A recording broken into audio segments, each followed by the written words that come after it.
Hello, everybody, and welcome to Sim Racing Online. This is it. You have found it. We are here watching the round 3 of the World Series 2 of the 2026 season. This presents the GT3 Championship, bringing 6 rounds of competitive GT3 racing to Le Mans Ultima, powered by the official FIA World Endurance Championship Sim. The series puts the drivers behind the wheels of the LMU GT3 machinery across the calendar of increased 75 minutes, including a special 24-hour Spa-inspired event with time acceleration, which we are now at today. So this is it. This is the Spa. I'm here, Rob Milligan. I am your host with Woody Wood next to me. And how is it going, Woody? It's going well. It's dark at the moment in Spa. Drivers are going to have to deal with the sun coming up and going down, so I'm looking forward to how these drivers deal with it. Yes. Any news happening from the last race? If anybody was with us, we had some interesting things happen in the last race. So we got. I went down to the. I would say went down to the virtual pits, and we asked a few drivers because they'd like to give the reviews of how they got on in some of the races. So I got a few comments from some of the racers because we did have as luck or unluck would have it, our last race was scheduled just after the Le Mans Ultimate patch came out, so things have been a little bit shaky. So unfortunately, a few people did fall foul of some problems, one of which was Conrad Osman, who is currently back with us today. I believe I'm looking down the list. Is he here? He might not be here. Oh, he's actually third on the grid at the moment, third in practice. So Conrad Osman, unfortunately, his game crashed. So at the end of quali, and the way that our servers are set up at the moment, we can't rejoin into the race, but we're looking into that. A couple of our other drivers, Simon Bacon, that finished 15th in that last race, said it was all going well up to the pit stops, but went downhill rapidly, but it was fun. So we've said before, Rob, that it doesn't matter where you are on the grid, you're just going to have a battle with fellow drivers. Yeah, that's so a number of our finishers, Robin Taylor, 12th place last time out, had a bit of a manic lap 1, loads of contact rather. Actually, we covered a little tried an overtaken coming out of Ascari, because we were at Monza last week, which was good fun to watch. Spun out on exit, pitted for damage. We did see a few people pitting for damage, and I think a few people pitted early and unfortunately retired from problems.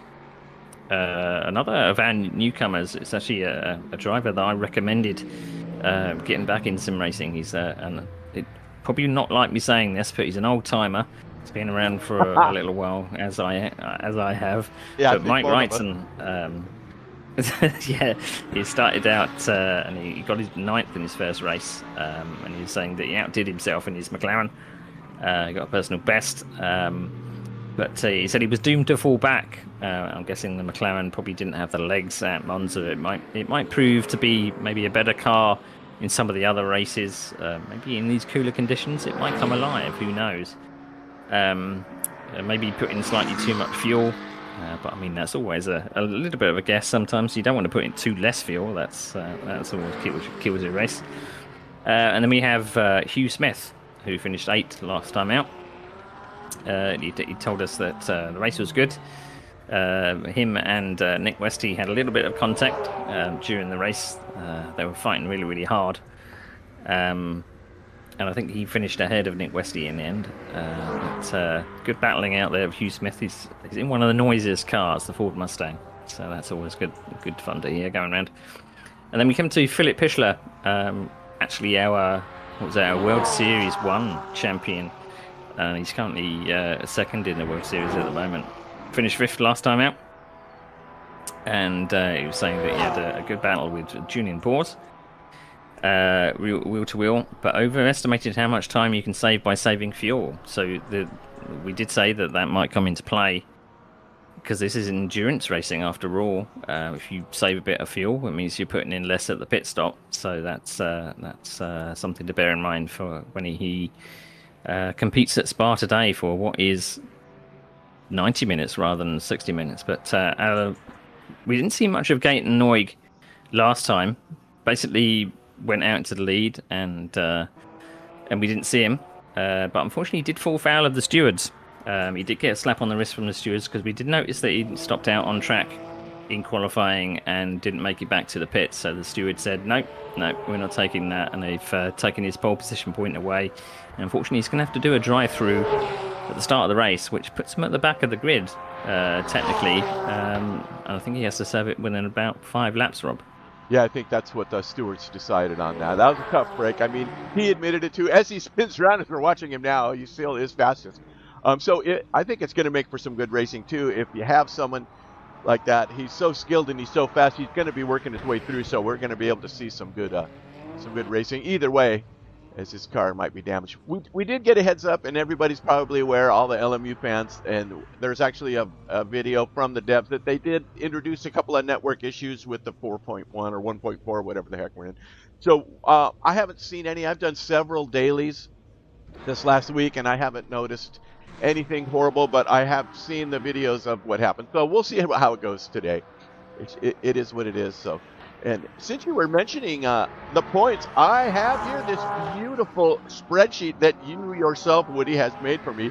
And I am going to show you the World Championship.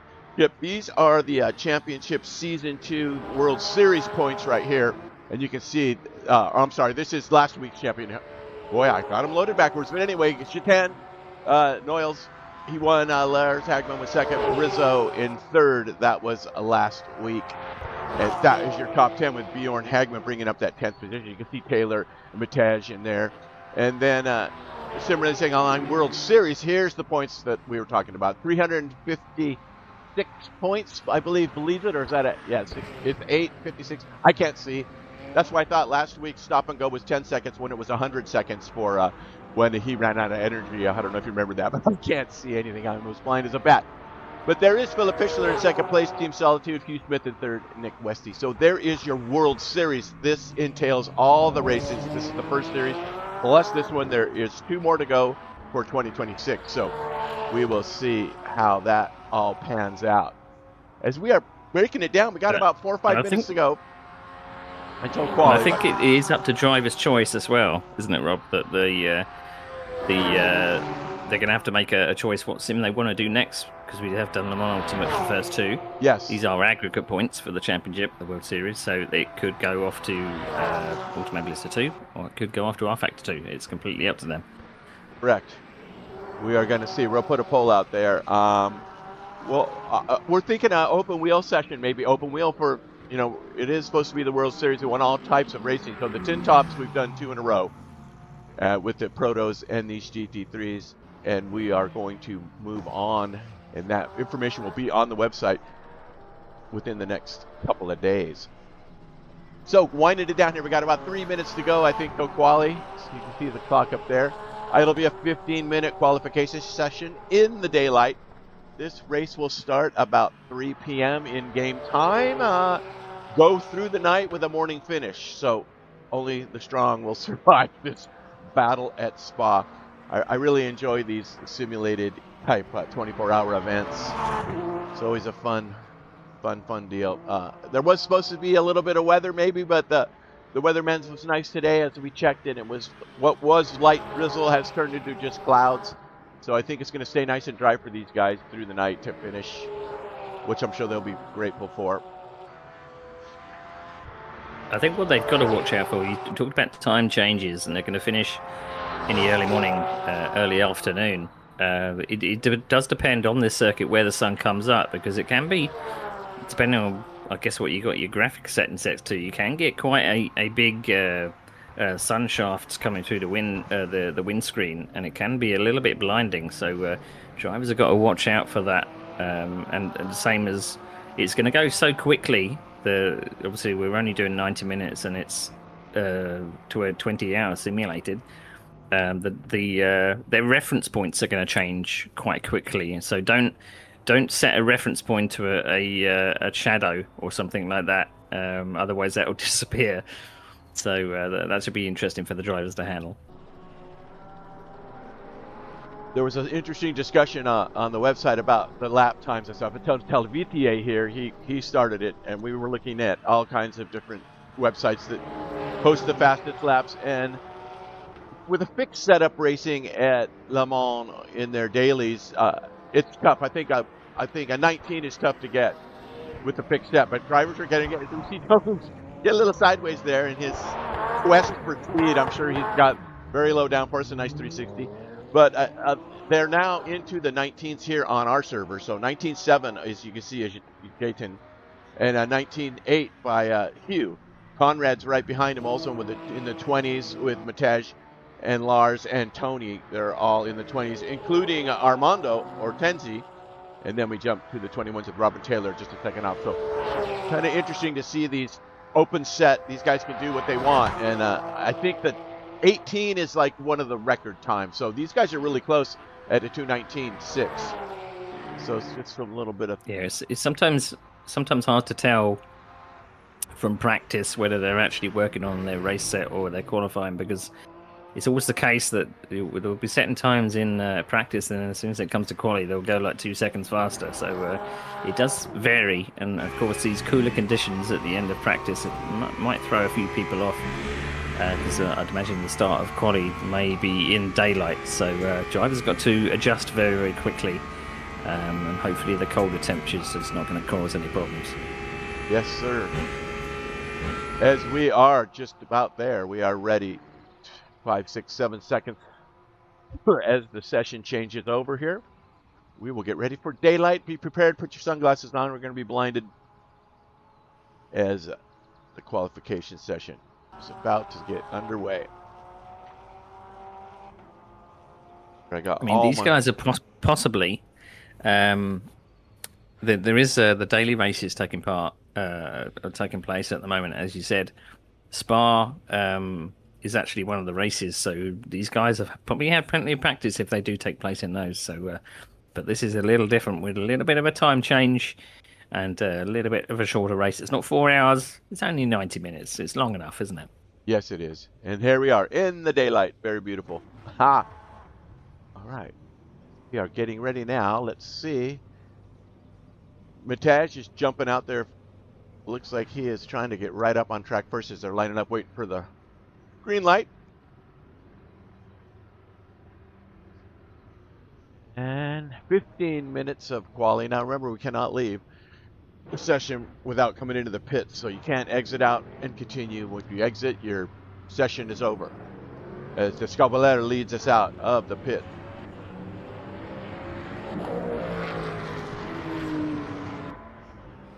So Dax Cobbler missed our round 2, so he's got some points to make up for round 3. He missed the carnage, or supposed carnage at Monza. We didn't have an awful lot, Rob. We were expecting turn 1 to be an absolute shit show, but everyone behaved themselves. Yes. We were quite surprised. Yep. We didn't have to mind our P's and Q's. It was all under control. I think that's Westy right behind him.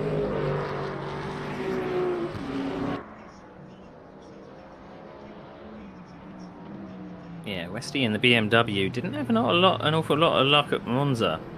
We did hear that he maybe had a collision with another driver. We don't think we actually got to see what actually happened, but took off their rear wing, and he was suffering for the rest of the session. So the BMW apparently is one of the most all-rounder cars. But we have noticed that the Mustangs and the Lamborghinis do have a big top speed, so that Kemmel Straight right at the end of the lap is going to be key for some of our cars which are the fastest. Right, I noticed in the dailies too, a lot of the BMW guys are getting those fast times. It's got some grunt too, but the Ferrari, you have to watch out. The Ferrari drivers will say you got to watch out for the BMW drivers, and the BMW drivers say you got to watch out for the Ferrari drivers. So it's all tit for tat. They battle their way through. Oh, hopefully these front runners here, these guys are all nice in a good line here. Now they've given themselves some room. Just going down the list here. There's Hugh Smith.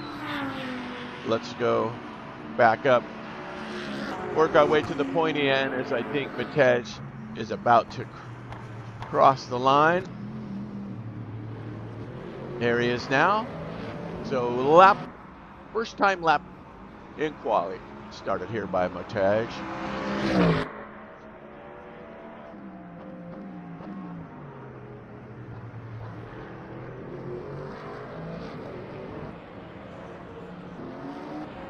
See these guys get through too. A little bit of traffic. I mean, you want to give yourself enough of a gap.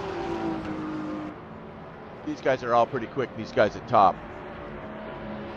And yeah, I suppose you'd want a drafting partner at Spa at some point. It's not like Le Mans where you've got to stick with a drafting partner for all the straights. But I always like a carrot to chase when I'm sim racing. I always like someone to follow to maybe set my pace. But have a clear track in front of Dat Skobler, and possibly wanted it that way because he was very quick out of the pits. But we are using what is supposedly the 2023 version of Spa. As he comes down the hill into the right-hander, it's very tough to get your braking right. You don't really want to run them wide, but there is a lot of concrete on this version of Spa. But being aware of those sausage curves, you can ground out these GT3 cars over the sausage curves.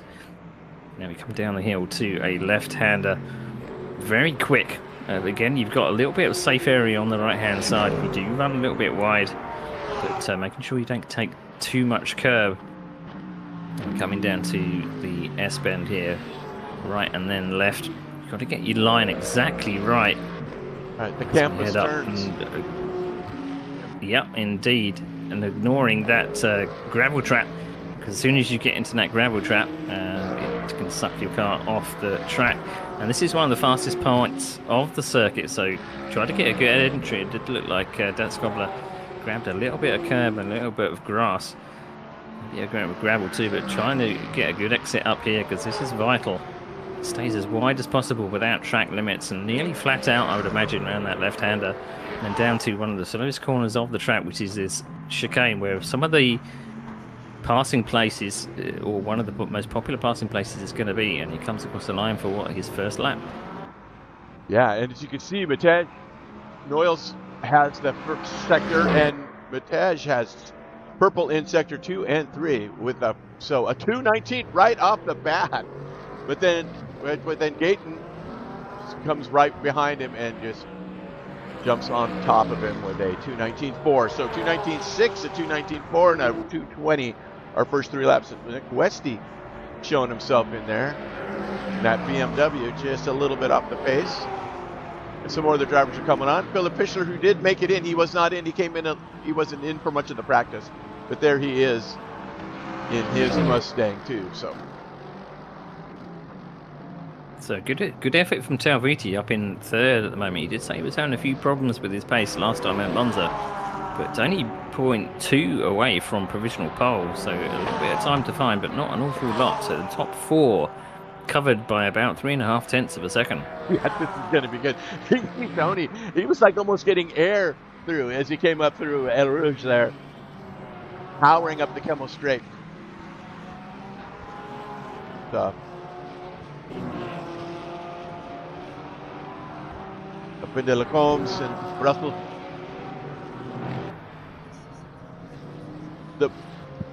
On your way into Pouhon, this out of exit of Brussels, turn 11 into Pouhon. It's another tricky little spot.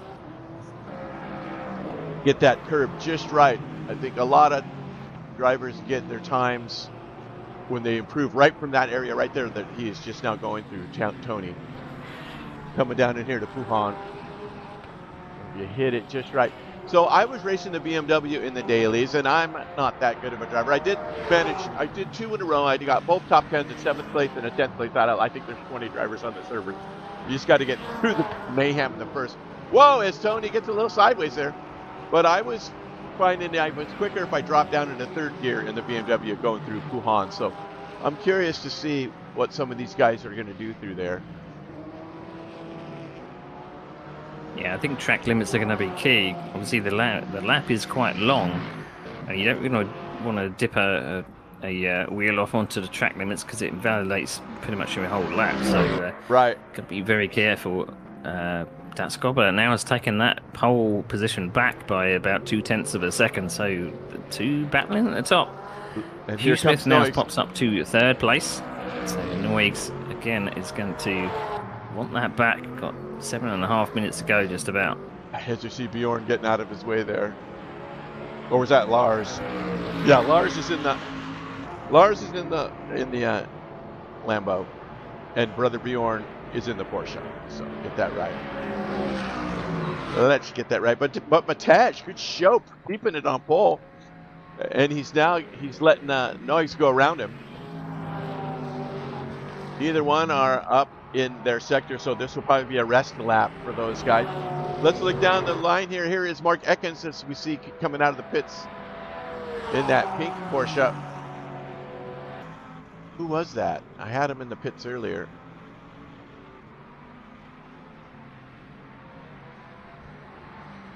So I think the pink Porsche is possibly Bjorn Hagman.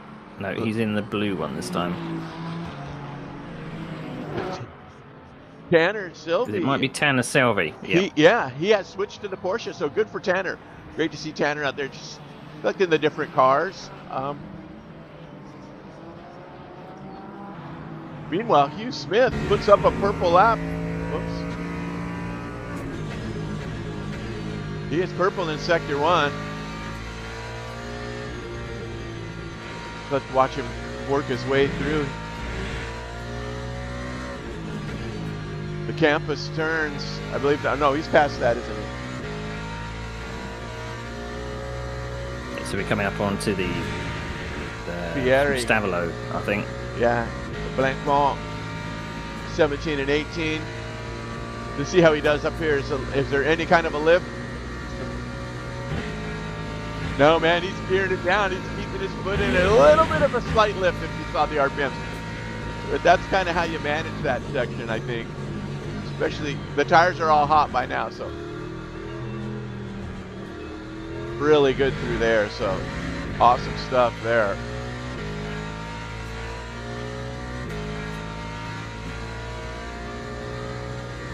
Goes up to second with a 2:19.3, so found some time in that final chicane, I think. As he gets a little bit of oversteer on exit, so up on the front row at the moment by 0.02 of a second, just about. Look at that. 19.3, just so close to the 18s. I don't know if we're going to get there. We might get there. There's 5 minutes left, but they take a little bit of air coming up. Blasting through a downwind.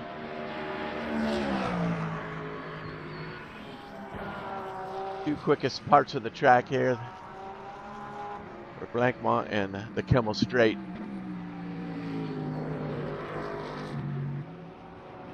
Any other action going on here? So I'm looking at the track map, but it seems that a lot of drivers are kind of grouped around at the same part of the circuit for some reason. I don't know why, but there is a distinct difference in some of the strategies. Some people have gone out with someone to follow this. I think a spinner at the last chicane there. It's 10th place. It's gone around. That's our newcomer, I believe. Yeah. Raquette. Yeah. In the Lexus. You can normally hear that Lexus coming because it's the most distinct engine note. I want you to pronounce his first name. Could you pronounce his name for me, please? I'll look back at the oh look, the website's down. I can't. I can't. We are having trouble with the site too, but okay, I'll take a stab at it. I'm gonna say Moyosis, Myosos, Moyosis, and then Roquette. I like the way you handled that. But anyway, great to see. This is his first race with us, is it not? Yeah, I believe so. And we do ask our members as well that if we do tend to, pronounce their names completely wrong, we do ask that they try and correct us. We do our best with some of these international names, but Raquette, yeah, that's a bit better than the first name. Yeah, we'll just go with that. And I can use the dot last name on the tower there, so you can see him there. I'm going to keep the car numbers up because of the nighttime. You'll be able to see the numbers on the side. So next to their name on the left, you'll see their car number as well on the tower. So it's going to be hard to follow anyway, but, it's what we're here for. So Smith it looked like he was purple there for a minute, and then somebody jumped on him. So Mataj still holding on. He's on an out lap. Julian Paz, see where he's at. I mean, these guys are all within a couple of seconds got Tanner for some reason is off, strangely off pace, but he should be back out, I would assume. Julian in that Porsche. Quite a few Porsches here at Spa today. And a couple of Lexuses. We got Mayos, and also with Barrett Erickson in that Lexus. And also Larry Thomas is in a Lexus. So. It seems to be a popular choice along with the Ford Mustang. As I say, I think there's only one driver in a BMW and one in a McLaren. About 3 or 4 Ferraris as well. So we can definitely see the American contingent is very, very strong, along with the Germans. So that seems to be the preferred. And we normally like our members to stick with a car all the way throughout the season. It just makes it easier to follow for us personally, and it makes it feel a bit more authentic rather than picking a car that suits the track per round. But that's Gobler coming back with a Ferrari provisional pole. It's not by much, but 2:19.3. Can anyone beat him in the last 1.5 minutes? Very fast. I was focused there on Robin Taylor, who has not put a time up yet, so he is on his outlap, and this will be his one shot because time is going to expire for a second lap. So he's usually pretty much up in the top 10. Well, I'm kind of curious to see where he's going to end up. So he should get across the line, no problem. I would assume he's got a sector to go. So yeah, he's got the chicane here and the Camel Straight. He's cutting it a little bit fine. And as we say that, the fastest lap has now been taken away by Noigs by 1/100th of a second this time. Wow, that is very fine margins. What a lap! Watch him go up, down in. So, I don't know if that was a lift or a little bit of a engine torque, but yeah, he is definitely fast. I mean, the top 3 are covered by 5/100ths of a second. That is very, very tight for a long lap, but I don't know if Dan Scobler's going to get across the line for another. We've got 10 seconds to go, and the finish line does come quickly here at Spa. I think he's going to do it. He's going to do it. He made it by 2 seconds. But you can see Jaytan is purple in Sector 1. And Hugh Smith is giving him a run for his money, and currently in 3rd. I do want to check on Taylor, though. Let's see where he's at. He is just in Sector 1 there, so... Oh, I don't know if the stewards are going to like that lap or not. Kind of looks like he caught a little bit of the too much off there, but we'll see. It's very forgiving up at that top. Meanwhile, though,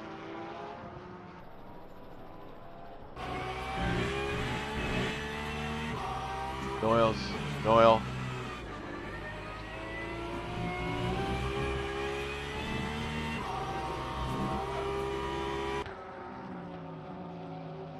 Yeah, the only person that I'm seeing improving is Gayton in provisional pole. So his next challenger isn't the pits at the moment. He's not doing another lap. His only big challenger is Hugh Smith in 3rd, but Gayton's coming through the final couple of corners coming up to the chicane. He is purple in Sector 1, but slightly down in Sector 2. So this may end up not pushing provisional pole. Slight bit of oversteer coming through the chicane as well. Running wide onto the curb, trying to get as much traction down on the circuit as possible, and he's going to go across the line. I think that's a 29.4, so he didn't improve. Hugh Smith doesn't look like he's on a lap that's going to significantly change his position, so he stays in 3rd. He was purple in this last sector, though, was Hugh, as he got across there. So let's see. Anybody else left out there is Tanner. Tanner's still trying to improve on that 26. He's got him. That's So we've got Barrett Erickson coming through the last chicane, currently 15th. Can he improve on his time to push himself up the grid? I don't believe he does. He's got Tanner Selby behind him. Oh, 2 spots. He's up Tanner to 17. Selby, yeah. And the last person, of course, like 21st, is Robin Taylor. And he goes 15th, so he did improve his time at the end. Very good, very good. I believe that's everybody.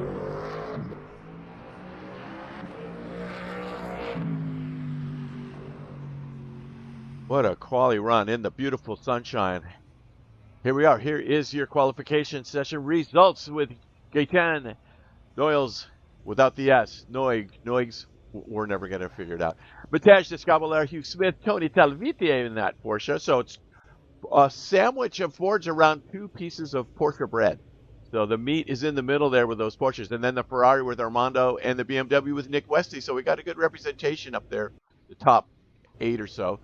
Philip Pitchler.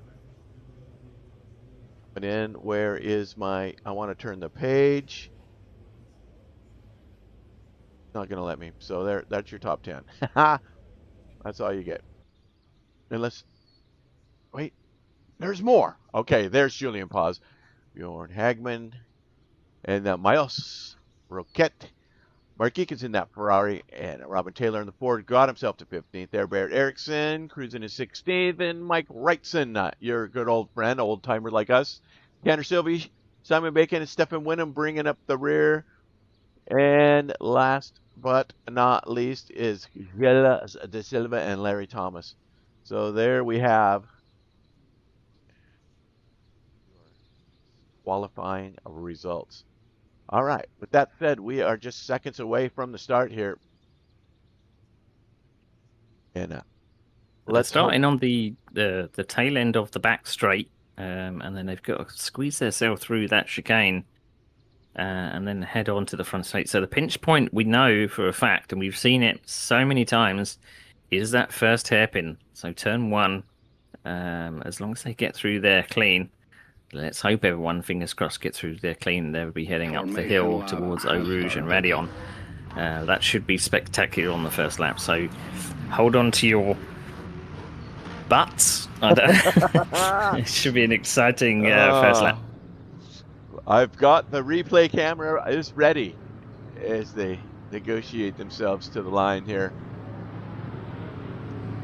I haven't seen too many glitches yet. I don't want to jinx it, though. I better knock on wood. So far, so good. 22 drivers ready to go on this test of Spa. Will test your nerves for sure, especially when night falls.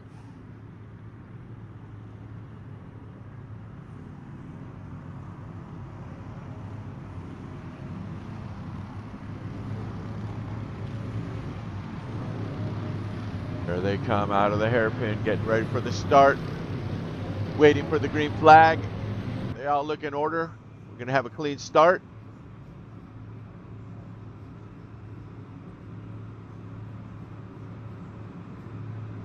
We got drive-throughs already. Wow, they were handing out penalties, and Nick Westy is the victim of one of them, so they must have been out of line or something. As the leaders get around, and Noyles battling with the Descabelaire dabbler by her nose. Descabelaire by her nose is ahead into Eau Rouge. What's going to happen? I think Noyes is going to let him have it. No sense in battling.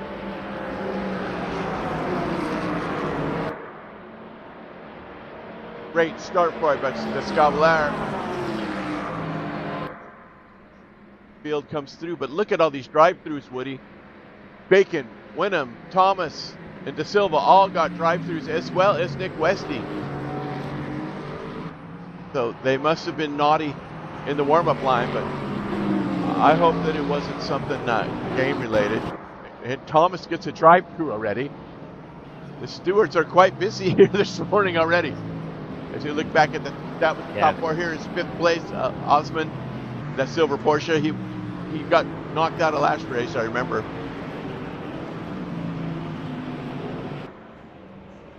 So 3rd place, Nick Westy. It did look like the top 3 or the front row and the second row were a little bit out of sync. So I wonder whether Westy was possibly out of sync with the car in front or beside him. And unfortunately, the drive-through is quite slow around Spa. And remember that Gayton, currently in 2nd, does need to take a drive-through because of his antics in Monza. Within the first 5 laps, I think there's possibly someone going a little bit slow, which is But the cat amongst the pigeons, Osman was slow out one of the corners and is still slow. That's Gobler, I think, has gone off and is knocked down to 13th. So something went a bit amiss. I don't know if you've got a replay of that, Rob. Let's check it out. I have. It looks like him and Barrett Erickson had a little bit of a mix-up. Let's see what happens here. Okay, so he had a little bit of a tank slapper.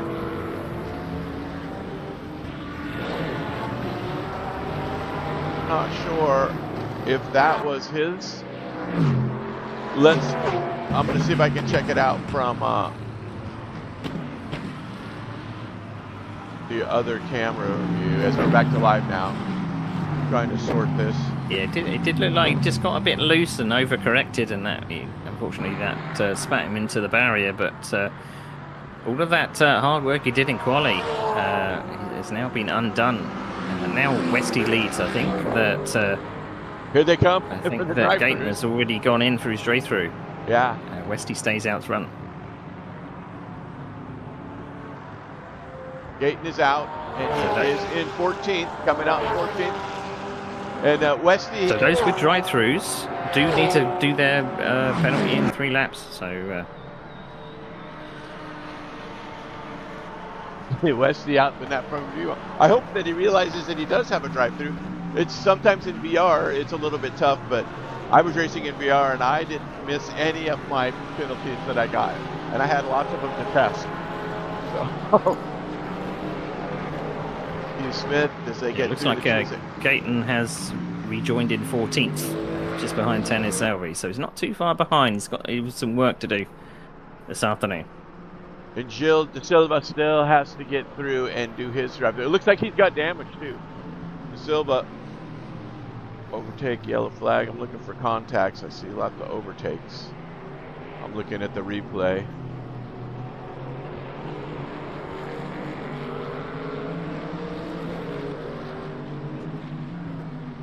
They battle, so he's trying to make it back. Meanwhile, Westy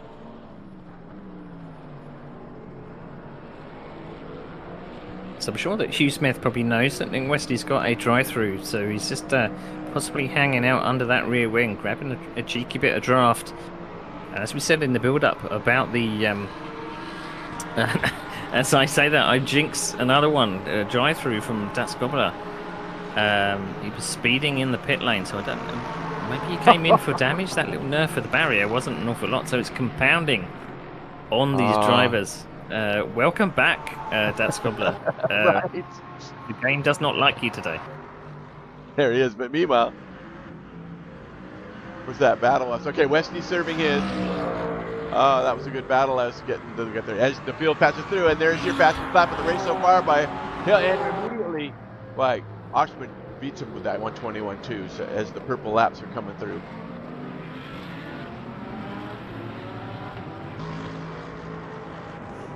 So we're going down to 219 we had in qualification. So a couple of seconds or 3 seconds off the pace. And Nick Westy has to be very careful. He came out of the pits a bit stronger than he probably needed to, and he went over that white line. So I don't know if he's going to get another slap on the wrist. The penalty didn't come up, so maybe that was just a track limits violation, but he has Gayton right behind him, coming up Eau Rouge and Radion. Here they are.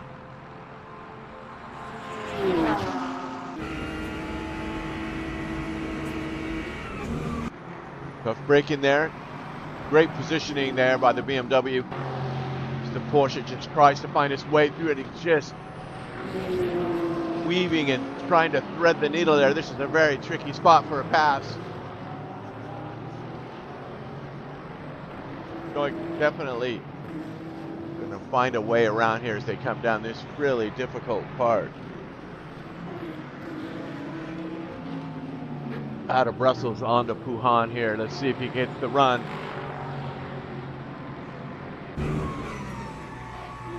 Hard on the brake, so he's staying in 4th gear there.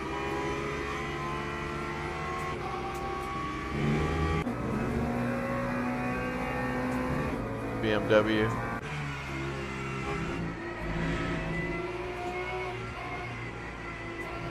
So these two cars were actually locked together before they both had to do their drive-throughs. and they're now locked in battle. I think it does look like Gayton has a bit more speed, and looks like Nick Westy has already gone defensive at many places, which has slowed him down. But back onto the Kemmel Straight. Now, we did say that the chicane coming up is one of the most vital places, so if Porsche stays under the rear wing of this BMW, possibly can outbrake the BMW into the chicane. So the fastest lap from Hugh Smith, 2:20.2. So Hugh Smith is doing what he needs to do out front and trying to pull away, but no such overtaking in the final corner. But Gayton gets a really good run out the final chicane. Has already got an overlap coming up the inside, possibly up to the hairpin. But Westy stays in the middle of the track, but he does run a little bit wide. Is this going to leave him vulnerable down to Over Rouge? Oh, I think Gayton might already have the pass done. Yes, indeed. Very good job there. And Westy saying, oh, not so fast. Somebody's going to have to give here. Oh, no contact. Beautiful, beautiful racing. Oh, look at these guys. A little bit of a tap, but keeping everybody solid as they drag their way up the Kemmel Straight. That Porsche is pulling out, but that front of that BMW is just staying right with them. This mid-pack battle. Westy wanted a little bit of a side draft up the straight there, and he's been able to overtake into this complex of corners here. So that was good going. So that Porsche does have some legs. Oh, they both take a spill. Just the slightest contact, and they're both off and into the wall in a pile of dust, in a heap of scrap. And it looks like Westy has managed to pull out of there. But Gayton, shuttle trouble. Let's see how he is doing. Wow. Looks like he's got so I was just going to compliment them, Rob, about how they went side by side through Eau Rouge. But I think they possibly got a little greedy. Gayton was going up the inside at that turn, which isn't really a passing place. No. Stuck his nose in, and it's pretty much a one-line corner. And unfortunately, Gayton was always going to be the loser at that point, and it did spin both around. But Nick Westy was able to recover a little bit quicker, and Gayton has now got more work to do back in 15th. He's got more than that. He's got serious issues. He's got some definite right suspension damage. His steering wheel is cocked to the right. He is on his way to pit road. Let's see how Westy's looking. I think Westy got through unscathed. His steering seems straight. Maybe a little bit of right turn, but he is on the right turn part of that blank wall. But he looks like he's okay to go. Looks like he's good to go. So Gayton has got the raw end of that deal. Meanwhile, Hugh Smith. Yeah, could possibly be a puncher, Rob. We do know that punches happen quite often when you rub yes. Tyres. He's going quite fast for a puncher, though. He's not slowing down, but I would imagine he's going to come to the bits to get this fixed. Yeah, if you go on board with him, you can see here that his steering is slightly bent, so he's got about 20 degrees right rudder to keep that thing straight. So that means it's going to be tough to turn, and he is coming in for the repairs. So we'll see where we're getting at. He is our points leader, so he's got a little bit of room to spare there. That's going to put, let's see, Larson out in second place here with Conrad Osmond right on his tail. These guys are battling for the podium. As you could see, Conrad had a little bit of a miff there, and Tony got up right through as Conrad, just as we talk about him, has a little bit of an off there. Yeah, it looked like the turn of direction for that Porsche was a little too brutal when he came through the right-hander, and it spat him off the course. It was right under the rear wing of Lars Hagman. Let's see that. He lost one place. Here it is. So Conrad is going good. Gets through the top okay. He's taking a lot of curb. He's right, and it was a little bit of a tank slapper almost as he just missed everything. So he kept it clean, lost the spot, but the car is ready to race another day. So nicely done. Good save there on a little bit of misfortune. And Mataj, who's back in action, he's purple in sector 2. He's on a charge as he is currently in 19th after the 2 strips down pit lane. That's not to mention what they're going to need later as night falls and the tires wear and fuel drops. There's going to be some stops for sure. So let's go down. Let's take a look here. The top 5 or so, as there is your leader, Hugh Smith. He's got a nice gap over the field there. Without my glasses, it looks like 8 seconds and 6. Well, let's just drink. I'll bring up this box. That'll help us out.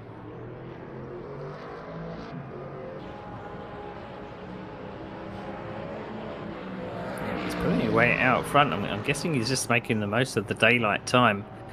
And we've seen in some of these races that the leader gets away and leaves the rest of the field battling between each other. So they're close behind second and third, now 7 seconds adrift.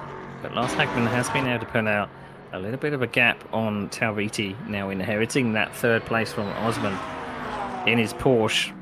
So it would be a good result if we could stay as they are. Lars Hagman currently leading the World Series aggregate championship points in that Lamborghini, and obviously, as we said in the build-up, that we could be heading for some open wheels next time around. So this is an extra challenge for our drivers, but I'm looking forward to seeing what these drivers pick, because it is all up to them. Looking at the 5th place battle here for 6th with Pichler and Labro.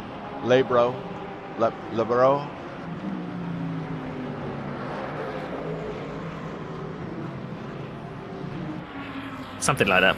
Right. In that yellow Ferrari. I get confused with Hagman in the yellow Lambo. Oh, we got a yellow flag. 4th place. It looks like Talviti. I was just picking him up a minute ago. He's disappeared off our timing sheets and he's a DNF. That possibly means a technical issue. Holy smokes.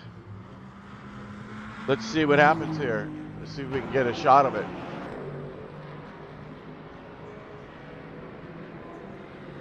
That is the Lambo. Hagman, oh, he just flat out had a tank slapper almost and bashed it into the wall. He lost a couple of wheels there, so unfortunate for Tony.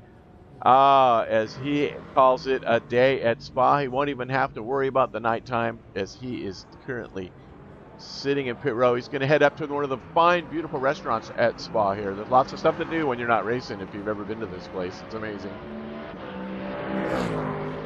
So, 3 DNFs so far. Thomas, Armando Ortenzi, and Tony Talviti are all out of this race. That's a Ferrari, a Lexus, and a Porsche gone.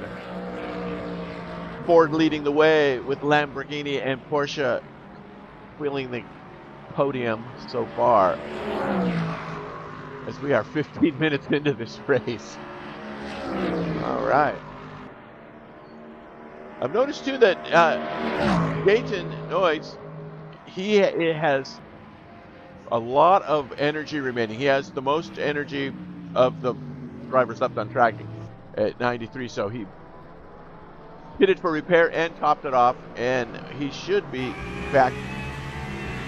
His steering wheel is straight again, so he is back in action for his battle from the back of the field. See how far he can charge. As Hugh Smith puts up that best 20.3. It's purple in Sector 1 right now as we speak. It possibly means that Gaten's strategy might have changed a little. It might mean that he has to put in less fuel at the pit stop when he does make the pit stop part way through the race, because I believe a stint for these cars is around 40 to 45 minutes, which is pretty much dead center of the 90 minutes we're going to be running today. So whether or not that's actually going to play a part at the end of the race, we may see him going up the timesheets right near the end, so we're going to have to keep an eye on his position all the way through the race. But again, these drivers are going to have to battle nighttime or evening time. Sometimes your pace does drop when you don't have the reference points that you did have in the daylight. So we have to see how the pace evolves throughout the race. But it looks like Osman was having a little bit of trouble. He's now dropped back towards Lebro and Pichler. So now a two-car battle has now turned into a 3-car battle. And as I say that, a fastest lap of the race, a 2:20.0 by Noyes. So currently setting the timesheets alight. Yeah, we're going to have to keep an eye on him. He's got a full tank of gas and he is on a mission. Currently in 17th. Tanner Silva will be next on his list. But Conrad did struggle a little bit here and there. He's having a little bit of trouble. catching a little bit too much curb. Like you said, has allowed these two to catch slightly up to him. As Lebro and Pichler with a fierce battle there for fourth.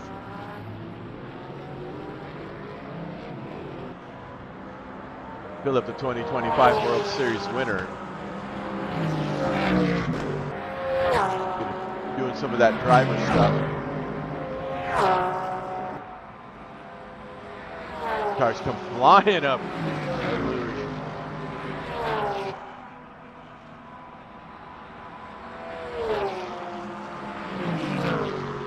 So I was just checking some of our unfortunate DNFs so far. We obviously saw that Tony lost a couple of wheels, and we know the reason why he DNF'd. But it looked like Larry Thomas just called it a day as well after a couple of laps. It looked like, I did see from the replays on my screen, that he had a little bit of a spin going through the double left-hander, and I think dropping back, and he maybe decided to call it a day. He was a few laps down already, so maybe he was one of the early drive-throughs which put him that far behind. And I did see near the start of the race that we didn't catch Armando Atenzi.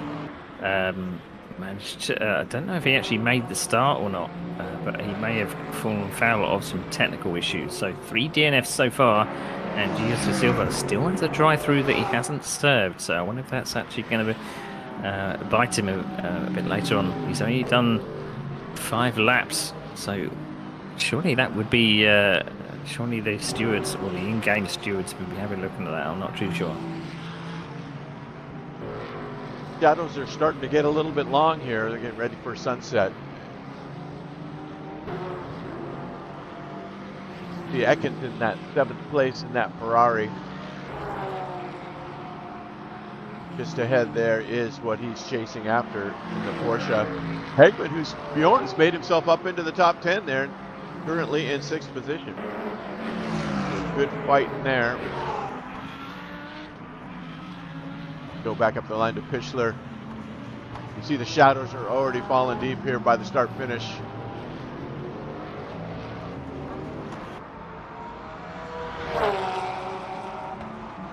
So we know from the start that obviously Noigues is the championship leader, and I believe our points do go down to about 23rd place, Rob, so it's worth sticking around. All of our drivers will score points today because there was 22 runners. Lars Hagman currently in the second in the championship, only 17 points behind, and he's currently second in this race. So good points so far if he sticks where it is. But we are missing Michael Rizzo today, which means he will drop down from 3rd place in the championship. But 4th place, lurking in the background, is Hugh Smith. So that 4th place in the championship is subject to change. And then we have, running out the top 5, Tony Talviti. We will score points, but that 50 points that he's already got in 5th place is now going to drop him down the order because Philip Pichler is snapping at his heels. So championship points are going to change for the next round, but anything can happen in the next an hour and 10 minutes.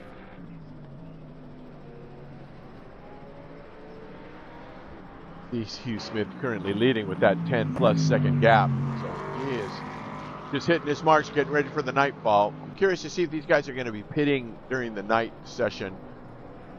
He is coming up on some lap traffic. So he's a few turns away from making that pass. And I'm curious if that is De Silva. Yep, just in front of him there. There is De Silva in the Ferrari. Currently in 19th, yet to serve that drive-through. So I did see that Robin Taylor, after that, I think he was one of the drivers that did have a drive-through. He just got past Mike Wrightson for 10th place just a moment ago. So moving his way back up the order. And I think Robin Taylor, looking back at the results, he did fall foul of some of the technical problems. He's now he's in 9th. Oh, he did. No, he didn't actually. He's 9th place in the championship at the moment. So this will be some good points for Robin. Here's a replay of that overtake for P10. You see him riding up the Kemmel Straight. He's all over him. Goes to the inside. Does a brake maneuver and makes it through. So that was the pass for 10th. Good stuff. As there's now he's battling for 9th. He's up to Ericsson. You can hear that Lexus Yeah, great pass between Julian Paws and Ericsson just now. There's been a change around in position. So Julian Paws now up to 8th place, past Barrett Ericsson. So good move coming into the last chicane.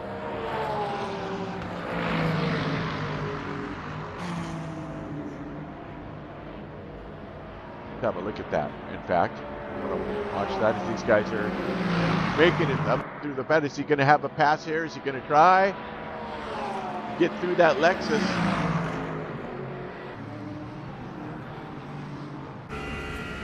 He makes the pass, yeah.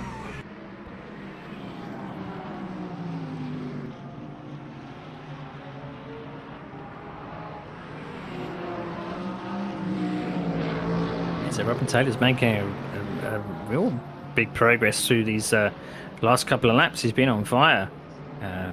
Best lap time of 2:21.2. So it's getting down towards quali pace, but as you said, long shadows are appearing. It's getting a little bit cooler on track, so they would have to watch out for their tyre temperatures dropping, perhaps.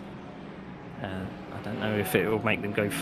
I've not seen anyone go faster in the dark. I don't know about you, Rob. Right. I know. I never do.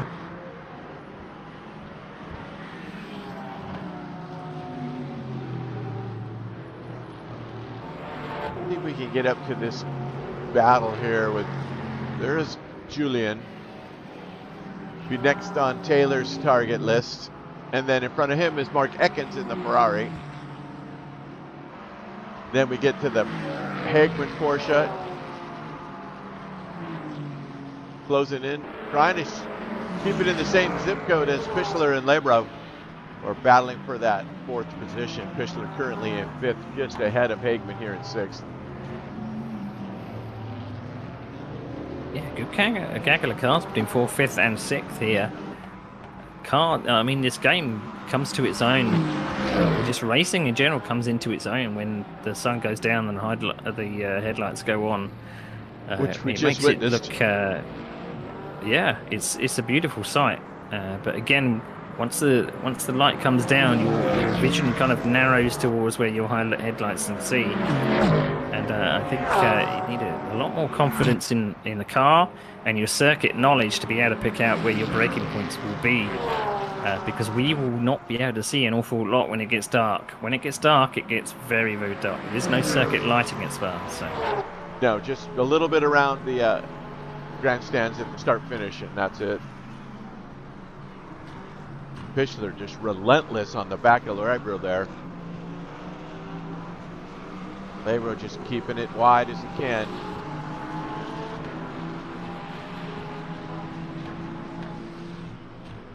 Then these guys back here, it's quite a gaggle behind them there.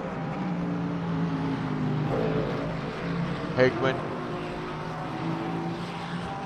Then behind Hagman, Ekins.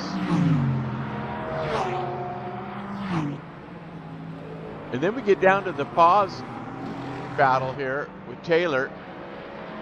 Pause is not going away. He's staying right with Taylor. Although the grunt of that Mustang has proven itself to be quite worthy here at Spa.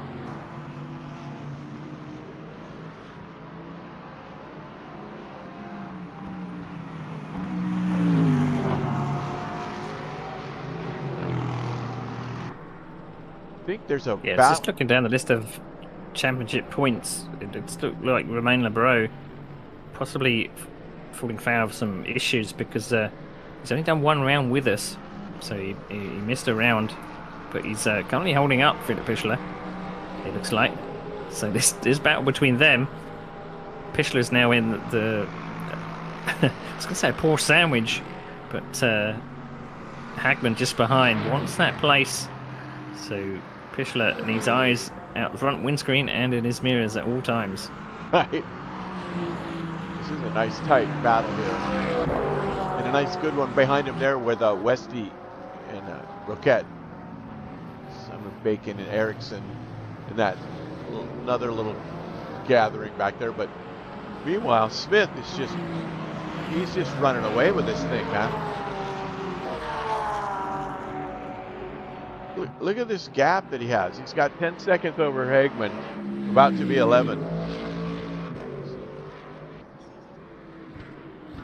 third place. Nice run by Conrad. Hopefully he'll have better luck this race. It's been very competitive. He had a little bit of bad luck with the disco net last week, but currently in third position. Set up for a good finish. Roman Lebreau right behind him in this battle here, where the battles start. 4th, 5th, and 6th. Yeah, I'm not seeing Vio behind. Look who's behind Bjorn Hagman. It's Ekins now in 7th. So this three-way battle is now going to become 4. So as the light goes down, cars are getting closer.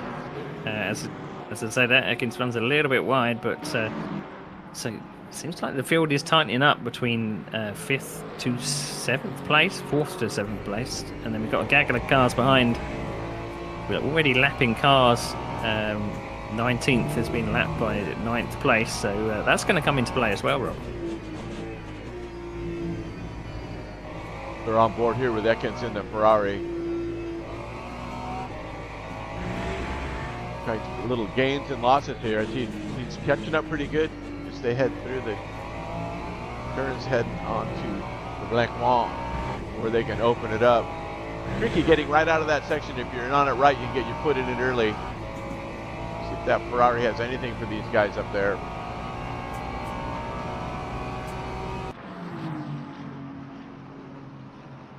Here they come. Romain Lebreau got very loose coming through that fast corner up to the chicane. I didn't think he was actually going to make it. Ekins tried to beat Bjorn Hagman into the chicane on the brakes, but couldn't quite get it around the outside. So these 4 drivers are now nose to tail. I think Romain Lebreau possibly might be holding up these guys behind, but Pichler can't quite find a way past. That Mustang does have a lot of power. As we get down to what looks like nighttime light, I can see the sun just about disappearing, and I'm thinking that this is going to become a little bit harder. It's maybe easier when you have some cars in front for your reference points. If you're out on your own in the dark, it might be a bit more difficult, but Pichler now up the main straight, the main Camel straight. He's got a little bit of a run, probably should have stayed in the draft a little bit longer than that, but pulls out, so he might have a go up the hill. He does him on the brakes. Is he going to get it stopped? He does. Nice move. So, Hagman and Ekins got a good view of that.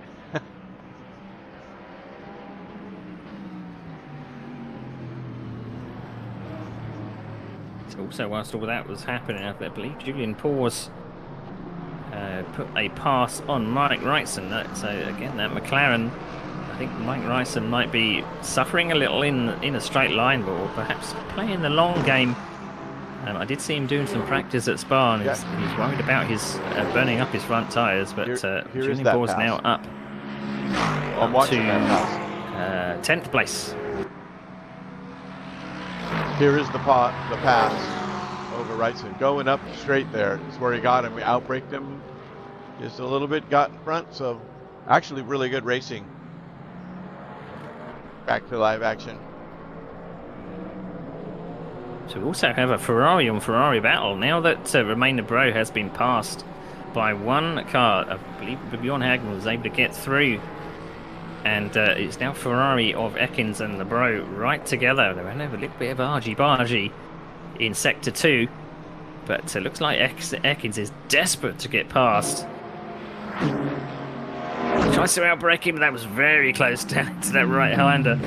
Looks like maybe Lebreau is maybe suffering a little bit on the brakes. Or maybe just in the dark as well. He had a little bit of an off back there. Right as we came on camera, he was getting himself back on track, and that pulled him away from the battle a little bit. But Taylor up to 7th now. Got his sights on 5th place, which is 2 places ahead of him.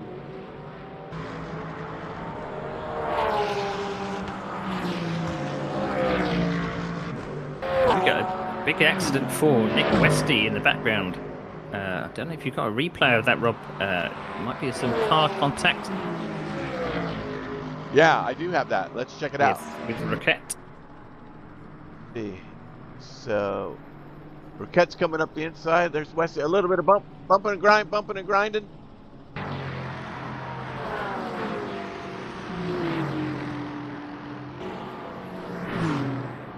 Oh!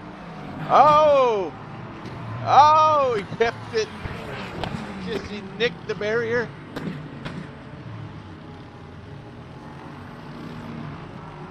Yeah, kind of looked like Nick Westy wanted to take the racing line into that fast left-hander, but there was still an overlap with Riquet, and I don't think he could avoid him, and he ended up giving them a little nudge, which put the back end all kind of screwing, and that he ended up in the tyre barrier. So Westy's in the pits. Down to pitting for damage, down 16th. Yeah. So that was unfortunate for Nick. He was really doing well there on that charge back. Meanwhile, here's your leader. 11 seconds is the gap. Here is second place Lars as the night has fallen. And not too far behind is third place. Osman hanging in there in that Porsche. And they are way out in front of this battle for fourth, who Pichler now has gotten through.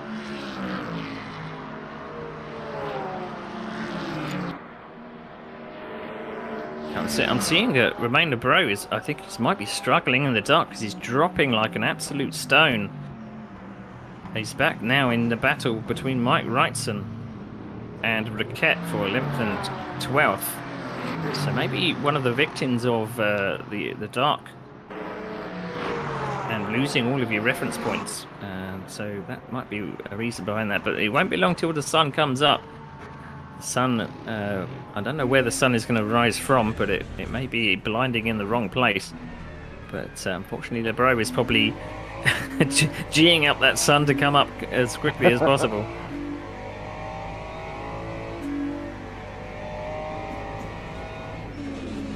The only real lit part of the circuit.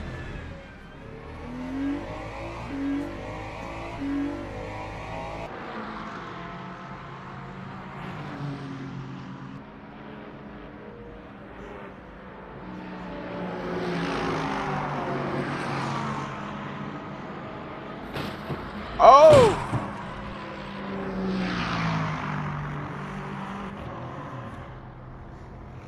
Lebreau just wiped himself out at El Rouge. He's kind of make himself back on track here. Oh, he is in big trouble. He is in big trouble. Yeah, I think he's got an entire lap to do without a rear wing. I think he's possibly retired. A couple of punches. Here it is.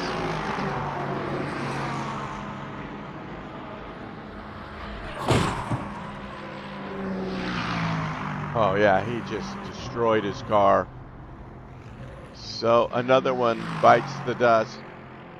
Lebreau is our fourth, right? Is he out? He's out. All right. Back to the battle. They say it at Le Mans. They say you just need to survive the night. That is one of the things they say for the Le Mans 24-hour. And Spa is taking no prisoners. I mean, these cockpits do have a little bit of ambient light inside their cockpits as the light goes down, but it's still losing all of your reference points. So all of those markings on the track or markings on the curbs that you relied on and you would aim for are now gone, and you're looking for new reference points all the time. So I wonder if that's a problem. We'll find out about from our drivers what their reasons for the DNFs are for next round, but this proving very, very difficult.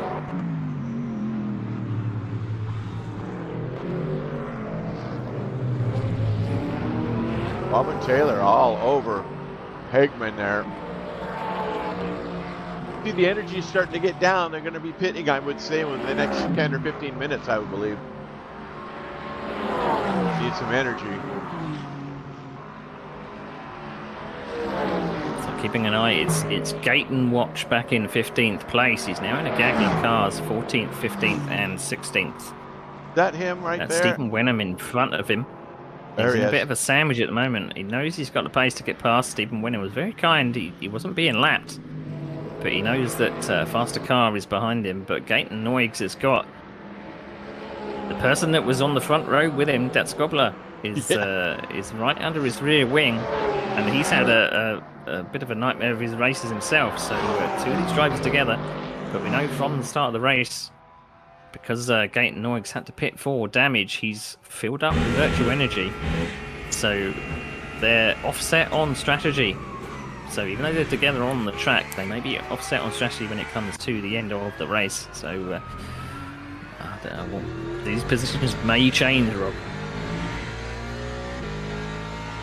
As we're on board now with Matej chasing that Porsche. A couple of the points leaders, guys that are way up there back in the field here, going to allow a lot of players to get close to finishes like this, but we've got a ways to go. We've got just under an hour left. Let's see how he takes El Rouge.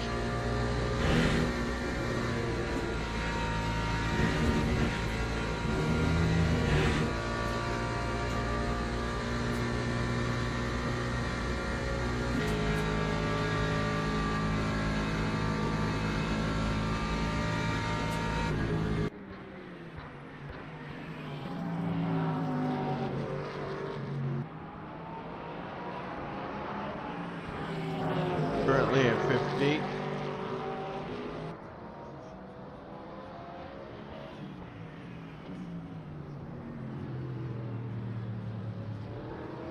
Check the Pishlers. Keeping an eye on Robin Taylor. You say he's quite close to Pitchler. Not far behind, by about 4 seconds, but he's bringing lots of other cars with him. So Hagman and Ekins Yes. are about within a second, so he's dragging those two along. Slightly wide of apex in Eau Rouge, but you can possibly see his quarry ahead, but he's made really good progress, now up to 5th place. But they're all on very similar strategy, and we know that if they're going to be close on track, the pit lane is going to get very crowded around kind of half distance. So we've got about 5 minutes or so until, I believe it's about 3 or 4% they could survive on a lap. So it won't be long before all of these drivers are going to be coming in together. And as we know, collisions happen. People can get held up, so it might spice things up a bit at the midway point of this race. As you can see, the energy levels now that Smith has got to be coming in. He's down 19%, just under 20.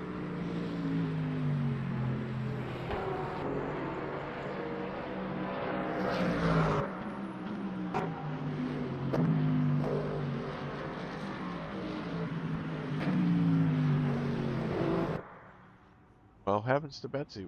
It keeps going to the wrong car for me. My bad. A pitch.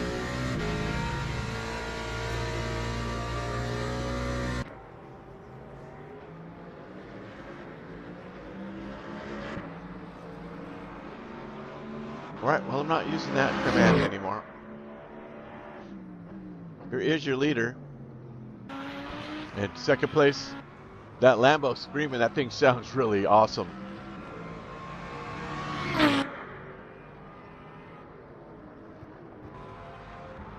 Then Conrad in the Porsche.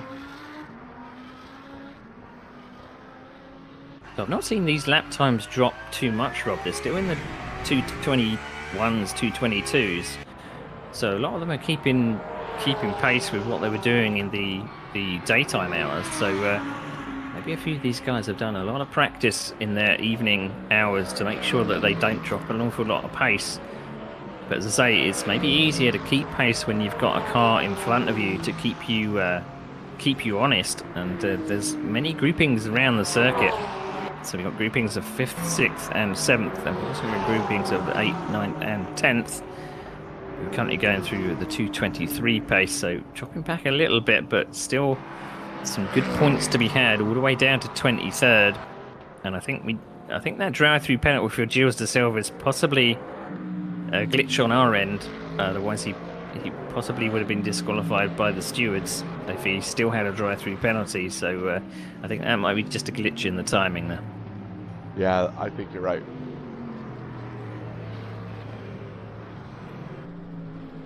It looks like these guys We got a nice little grouping back here. Is this the Barrett Ericsson group? Yeah. So Ericsson currently in 8th. But he's got Wrightson and Paz right there with him.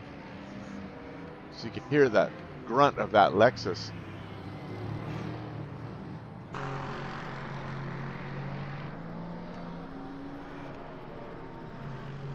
So they don't look like they're slowing each other down. They're kind of equidistant from each other. They're not going defensive. They're not putting moves on each other. So they're probably taking advantage of that little bit of a distant tow.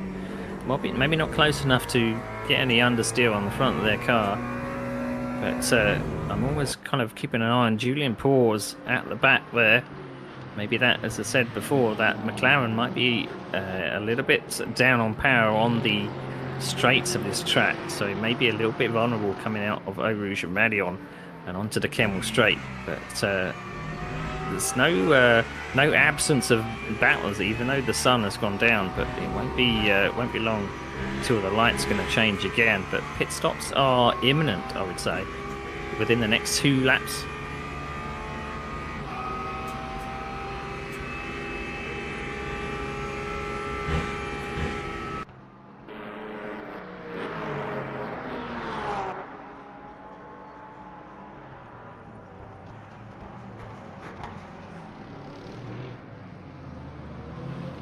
Oh, pause. Okay, so Wrightson's coming in for the pit. So Wrightson is stopping for energy.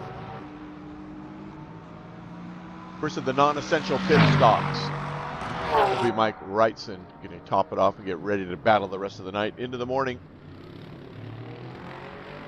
He possibly wants to beat the queue because he knows he's in a gaggle of 3 cars. He wants to make sure that he's in first for the undercut, but he's got to make sure that he calculates his fuel correctly. I believe it would be 2 full tanks. We'll see how much he fills up when he comes out of the pits, but he wants to get out of the way of everybody else, and leaves Ericsson and Julian Paws to possibly pit on the next time around on the same lap perhaps, but he is the first to go, and he's coming out the pits now.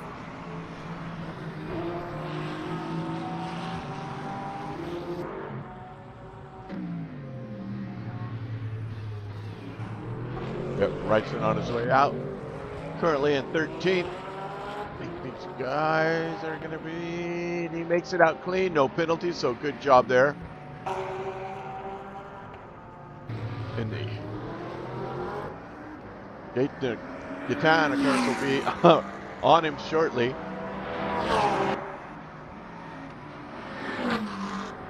As he's flashing the lights.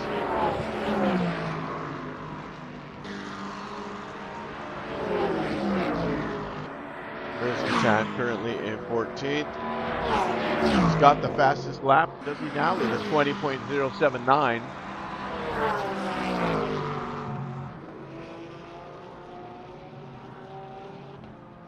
And of course, the Scabalet right behind him.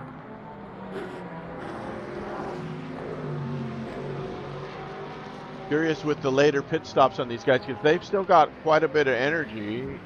17% maybe, and 30 for Gaetan. But Wrightson in front is full to go to the finish, I would assume. Yeah, so Ekins is the next to pit out of the group of the 5th, 6th, and 7th. So maybe trying to do the undercut. He's doing the same as Wrightson. Yep, and Barrett Ericsson coming in right behind him. Paz stayed out, so he's going to inherit those positions. And he's got like 9%. This is a long lap at Spa. I'm curious if these guys can take the gamble. We saw what happened last week with the 100-second penalty. Ekins, Roquette, and Ericsson all in the pits. Paz taking advantage of that. First one out is going to be... It looks like Ekins might have a jump on it. If Barrett already get rolling. There's Barrett. Okay. There's Miles. Ekins will be the first one out of that. So, okay, good deal. Meanwhile, Robin Taylor currently in 5th position. No real battles to say. He's got a couple seconds on Fischler ahead of him there. Catch up.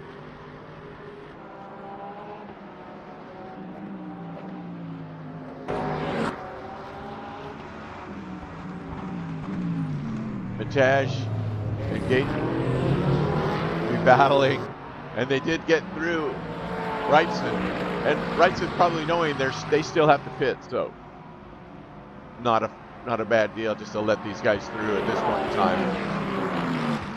Right, so Ericsson was battling Wrightson just before the pit stop, so the undercut didn't work. Ericsson has come out right in front of Wrightson, but Ericsson's going to be on cold tyres. If he did change tyres, will they cool down? Perhaps. We only have a track temperature of about 22 degrees. It's not an awful lot. And Wrightson is probably trying to seize this opportunity, making the most of maybe Ericsson that's slightly unsteady, but Noigs and Dax Cobbler did get through on Wrightson. Much warmer tyres and much higher speed, much more pace. But did see Noigs go off just before the chicane as the top top six all pit at the same time. So this is going to be busy, Rob. They're all in there. Oh, who's that coming out first? And that is you.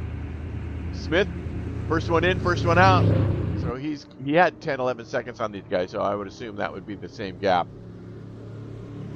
Pitchler will be next, and then Lars. Lars is out, so Lars could take that second spot, and he does. We'll get back to second place. Pitchler should be pulling out soon. Where's Paz? Paz just now coming in.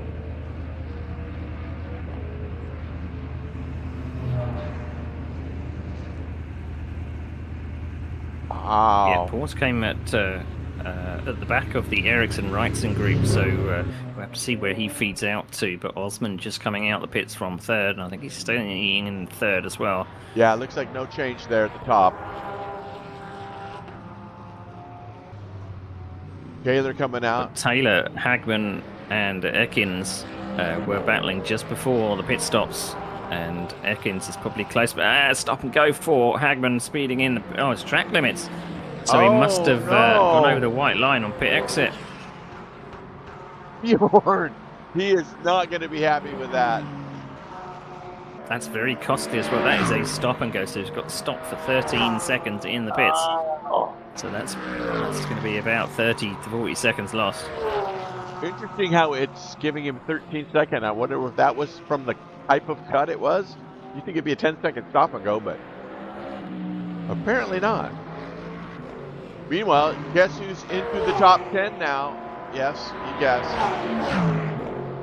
Noig. He is a flashing fiend.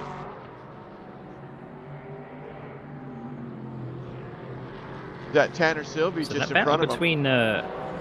that battle between Ericsson, Wrightson, and Paz.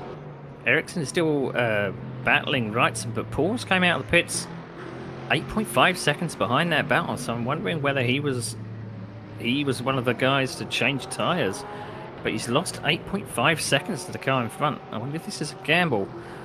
Fresher tyres than the cars ahead, but he's now dropped off the back, which is a shame. But he's got some time to make up when the early hours of the light change happen. Interesting. I was trying to see if it shows if he changed his tires or not. But Gaten has now found himself in the top 10. He's in 9th. Tanner 10th in that Porsche, so good show. But right behind him is Tej. Not for long as Tej is all over him.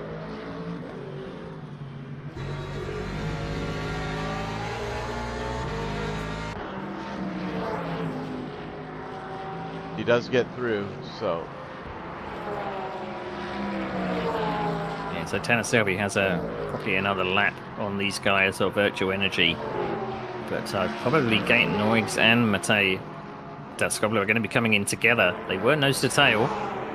And I believe that Hagman is coming in for his unfortunate stop and go, which is going to drop him down from, I think he was in 5th place, 6th place. That's got to be gutting for Bjorn Hagman. Well, it's showing him in 7th. Who's going to cross the line? I think it'll be Simon Bacon and Bjorn that might get around him. Selby gets through.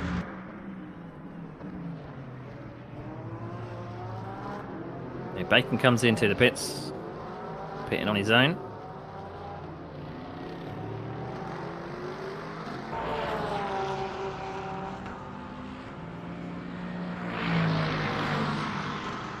Bjorn back in action, coming out in 12th. So, yeah, he lost about 5 spots. That was a costly cut. And the devs have done a great job on slowing down how crazy it was, the track limits in the first few builds. It was insane. But it's a little bit more forgiving now, which it should be. It's pretty legit, actually. I'm happy with it.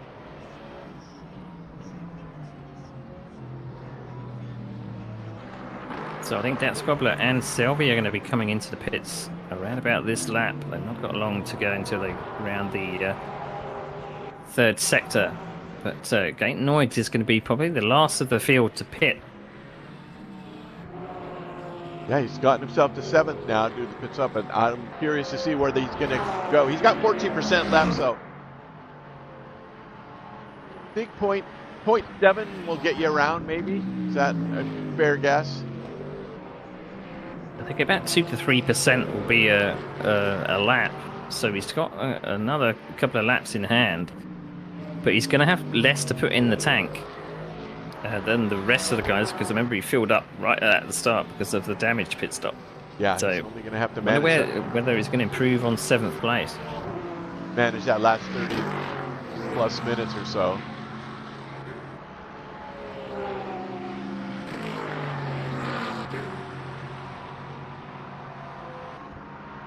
Wrightson hanging in there. The lead for Hugh Smith is through the pit stop phase, as Tanner Selby unfortunately does exceed his energy allowance, and that is 100 seconds. That is very, very costly. So not only does he have to limp to the pits on not a lot of energy at all, but he's got to stop and go for 100 seconds just for a kick in the teeth. Heaven. Oh. Tanner. No luck at all, but bad luck. So he's going to be dropping like a rock. 100 seconds at Spa. Meanwhile, Hugh Smith, 13 seconds now over Hagman. So Dat Scobbler now in for his scheduled pit stop, just in front of Selby actually, but he will be leaving just before. So I'd imagine the lap, either the next lap or the lap after, Noyes will be coming in. So these two will be, they came in nose to tail, so keep an eye on Noyes and Dat Scobbler, because they may be fighting over positions late on in the race. That 100 seconds is brutal. Here comes the Scobbler. Out in 13th, if he can hold on right behind him, Westy. Be coming around the source now. So is he going to get through?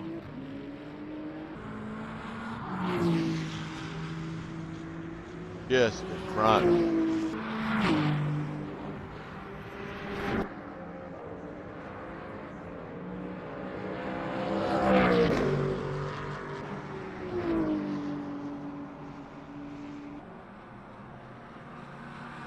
So Westy, after his couple of mishaps he's had this race, one of our only BMW runners, is the last but one on this lead lap, down in 14th place.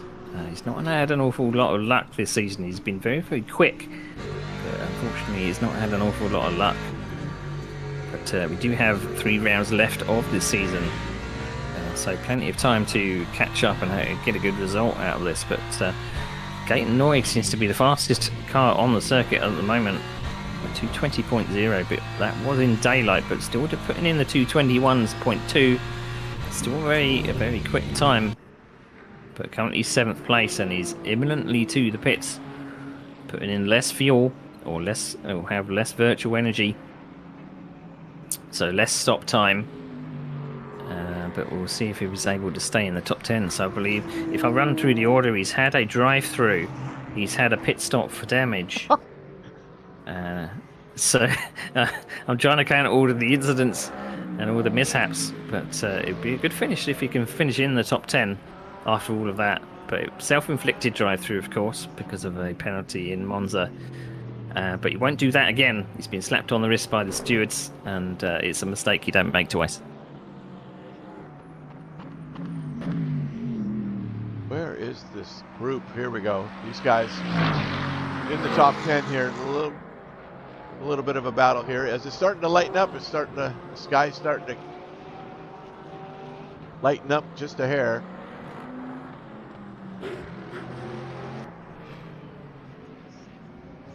Gayton has made himself up into 7th, heading into the good scoring area.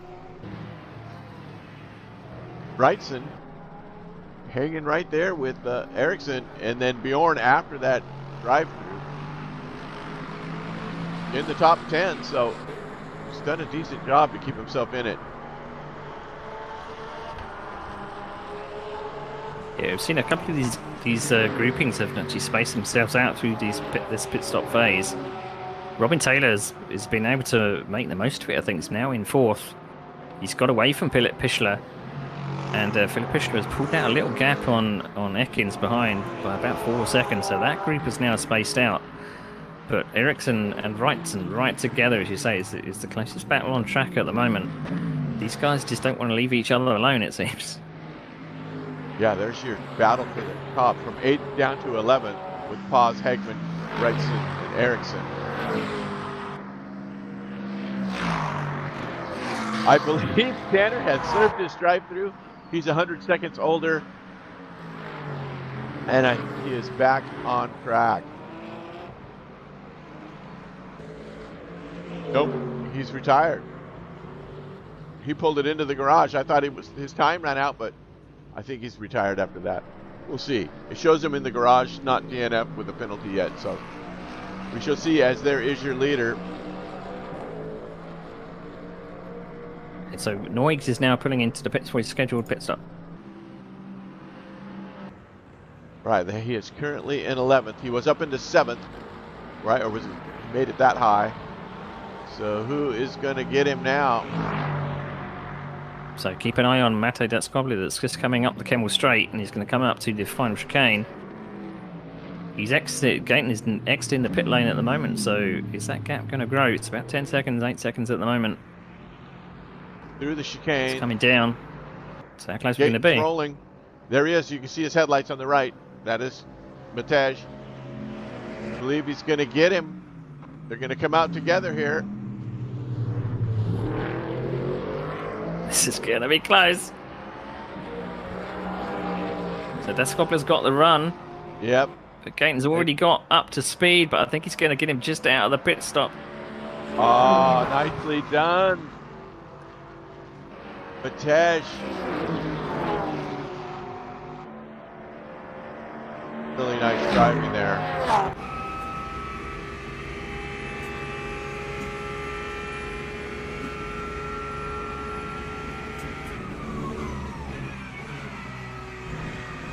So looking at the gaps there, Rob, I think that they are far behind 11th place.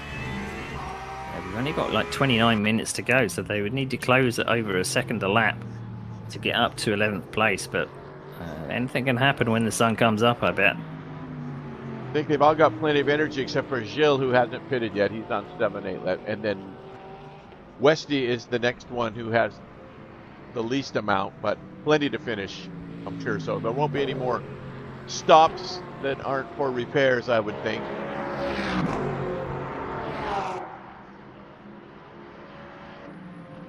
There is the gap for these two. Meanwhile, top of the line here, Conrad Osmond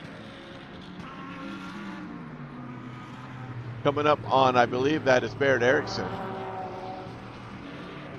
Down a lap, is that the, or is it Taylor right in front of him? No, Taylor's right behind.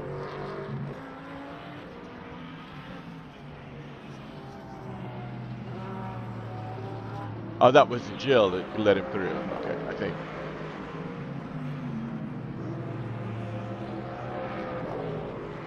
Let's take another look at this. See how the replay does of these guys coming out of the pits. See what we got here. Here is Datskovli coming down.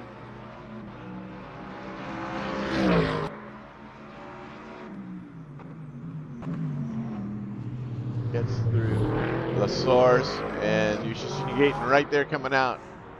And there they are. I wonder if the Gaten changed tires. That was really good stuff. All right, back to live action. I would think that most of these drivers are double stinting tyres. 90 minutes is not an awful lot.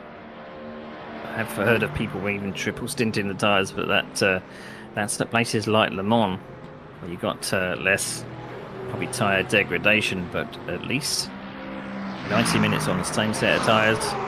We can't actually see what type of tyres.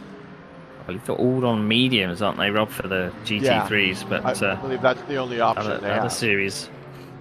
Yeah, other series do have the option to put on softs, mediums, and hards, but the WEC is mostly to do with temperature. It's not about the softness of the compound. It's about what temperature of the track that gives up the grip for a certain tyre. So that's worth bearing in mind when you're watching the real thing. Someone that's not on soft tyres, just to put in a quality lap, they're on soft tyres because of the temperature of the track. But looks like Das Cobbler has got the pace on Noix. Yellow flag in Sector 3. Hopefully that's 16th place. That's Wenham that's gone around on the Kemmel Straight. That may be a big accident, Rob. Yes. As we're watching here, this Pav's just about to get through Wrightson there. And it looks like the yellow is cleared. Wenham, there is Stephen, so he's back in just in time to get it into pit lane. So 5th place Fischler. But this battle here, Paz is trying to make a move. Did he get around him? He got around him. So he just made the pass.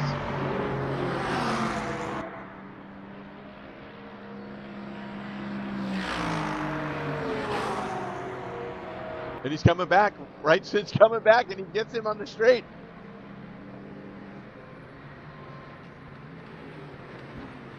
Yeah, cheeky little side draft by the Porsche. Coming up the main straight, you see that Julian Pors was actually as close as he could have been to that McLaren. I think side draft is implemented, unless I'm talking nonsense. But stayed as close as he could to that McLaren. Yeah. And looks like he stayed in the draft and was able to get that place back. Yeah, they're tit for tat here, and Paz is getting another run here.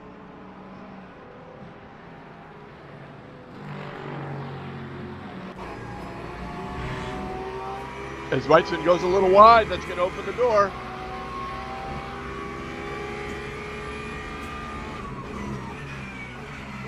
Down into campus. Yeah, that McLaren looking a little bit loose. We did think that Julian Pors had possibly taken tyres because he had dropped back about 8 seconds or so. Maybe he did change tyres, and this is the effect. He's able to breeze back onto the back of Wrightson, and you can see stalking in the background. There's another Porsche. That Hagman has not gone away after that unfortunate track limits stop and go, but he's not far behind this battle between Wrightson and Pors. Probably licking his chops as he sees fight. It looks like, oh, hard on the brakes. Who's going to win the battle here? Goes to Paz, goes to the inside, tries to outbrake him, but Wrightson does a great job. Oh, Paz gets a little froggy there. Stays right with him. Bjorn, indeed, closing in on these guys. On board with Bjorn now. Of course.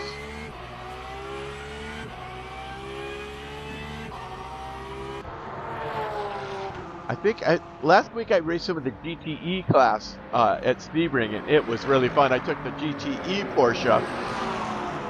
I think those, you can use the soft tires on the GTEs. Going back to what you were talking about. Yeah, they don't. Yeah, they don't have I don't believe they have any ABS help as well. And I think because obviously this game has kind of evolved over a number of years, and GTE is probably the oldest It was just kind of going out of commission, I suppose, as Julian Paws takes another look up the inside of Mike Wrightson. That would have been very costly if he'd hit the rear end down that hill. But as I say, GTEs are kind of old-fashioned compared to these GT3s, and GT3s are always popular no matter what game you go to. So they always provide some pretty good racing, as we can see here.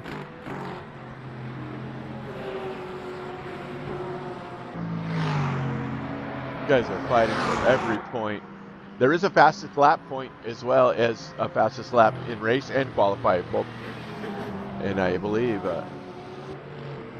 K10's going to have that, as he still has the fastest lap in the race. Narrow it down though. We're coming up on 20 minutes. Sun should be coming up. So there'll be a maximum of 42 points if I remember rightly. It's 36 for second and 33 for third. So that's bonus points could come into play at the end, but Gayton is showing pace, but I'm sure he would have been out front if not for those penalties and that accident. But some good battles down the field as well. Nose to tail for much of this race. I'm sure these drivers, if you're in Europe or in the UK, I'd imagine it's quite hot in your sim racing room. Yes. You guys are dealing with the heat. Start finish straight. Looking to the inside, see if you can outbrake him at Lasource. Wrightson's doing a great job. Oh, he's got the inside. This could be a drag race. Del Rouge. Holding on, just making that thing wide enough to get right in front to hold off that charge. Nice driving by Wrightson. Speaking of Wrightson, not long before we started this race, and he was doing practice with McLaren. He was saying that he felt a bit weaker on the brakes as opposed to like his adversaries in online racing, and he was wondering whether he actually could improve that at Spa. And it looks like he may have adjusted his setup or his braking points, but it does look like possibly Paws has a traction advantage. He's able to get at least a nose in there, and that was a little bit cheeky. And Paws goes around. I think Paws didn't really mean to do that. He's going to let him go by. Very good. And who gets in front of all of them now? So Hagman says, "Thank you very much." I don't think there's any damage. We can't see if there's any. The rear wings are all still attached. It did look like Wrightson was a bit slower to pull away there, and Paul said, "Well, if you insist," and he goes in front again. Let's see what happens here. I have the replay on. Did I miss it? Am I too late? Oh.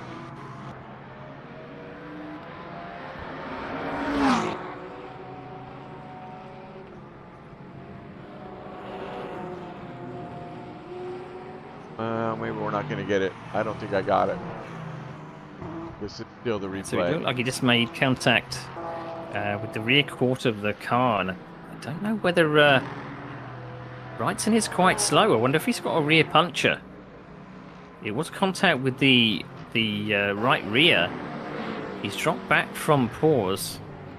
I mean, that would be a hell of a speed to go if he had a puncher. I think he's okay. I'm on board with him now. He's staying out. Maybe he's just regathering himself after that. Oh, a car gone round in the background. There's that Raquette that's just gone around. Winham. There he is. Go back to Wrightson. Yeah, Raquette just unfortunately stepped on the loud pedal a bit too hard in the last corner and looped that Lexus. But good showing for Raquette. He's just outside the top 10, so good points on the board for his first round. Here's a contact between Taylor and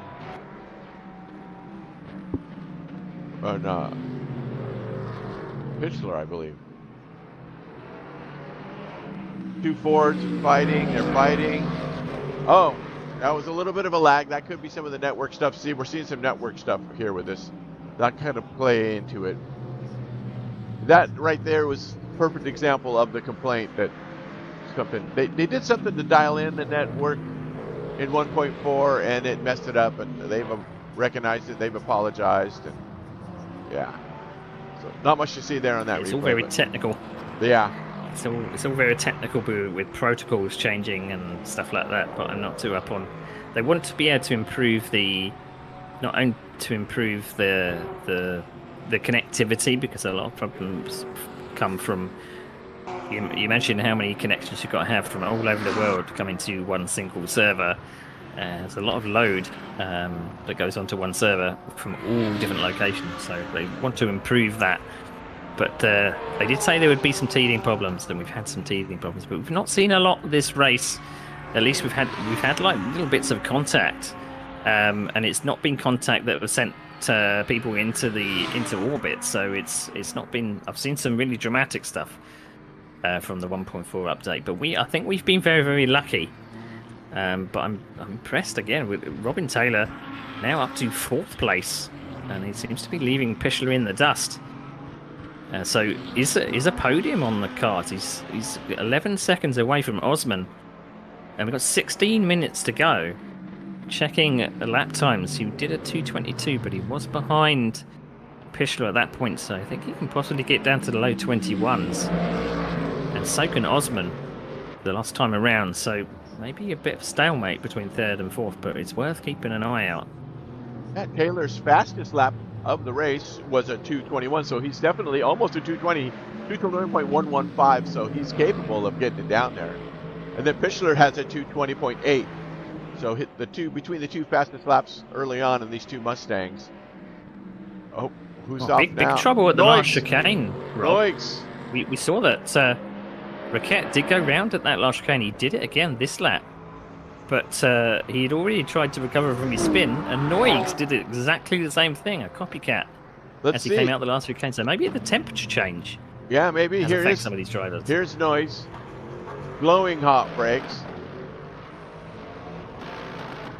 Where it happened? Oh, there's a spin in front of him, and yep, you were right. They've just copycatted each other. Ericsson and Noyes. So that's what happened to Noyes. If Raquette was still there, he would have collided with me in exactly the same place. So that was that. Let's jump on board with him and see how he is driving. Yep, he's got a straight steering wheel, so I think no harm, no foul. Just bounced the nose off the wall a little bit there. Yeah, he only dropped 1 place to Nick Westy. Uh-oh, Osman. Osman's done the same thing. I think they're all having issues coming out of the chicane. That opens the door for Taylor and Pichler now for that podium spot. I jinxed them, didn't I? I did say that Osman had 10 seconds in, but now Osman has now got 2 Mustangs to go. Oh no!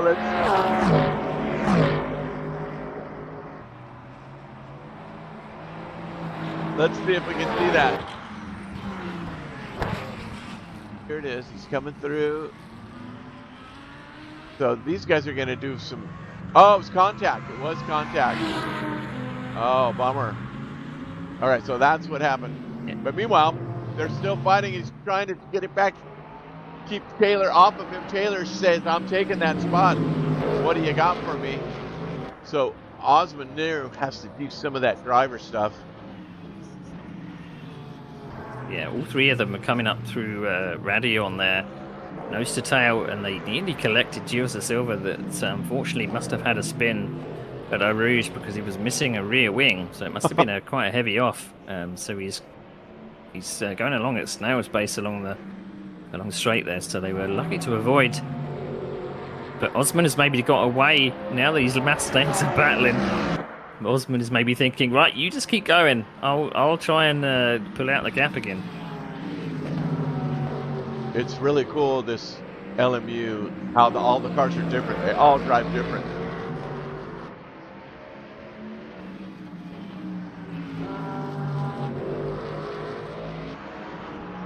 Like the Porsche has different braking spots than the BMW. Those are the 2 I've driven the most, I think.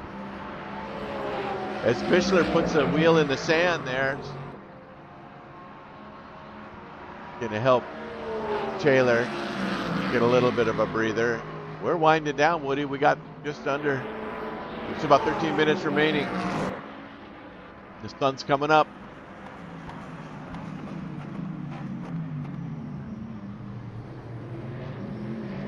Yeah, looking at the temperatures, 15 degrees. Air temperature probably 23 degrees. Track temperature. So it's very cold for a race at Spa. So trying to keep these tyres alive, I imagine it's quite difficult. You can run the brakes a little or hold the brakes a little to get some heat into the tyres, but if you're nose to tail like Robin Taylor and Philip Pichler, you don't really want to be holding the brakes too much. No saving fuel, they're going to be going to the end. But Mustang on Mustang action.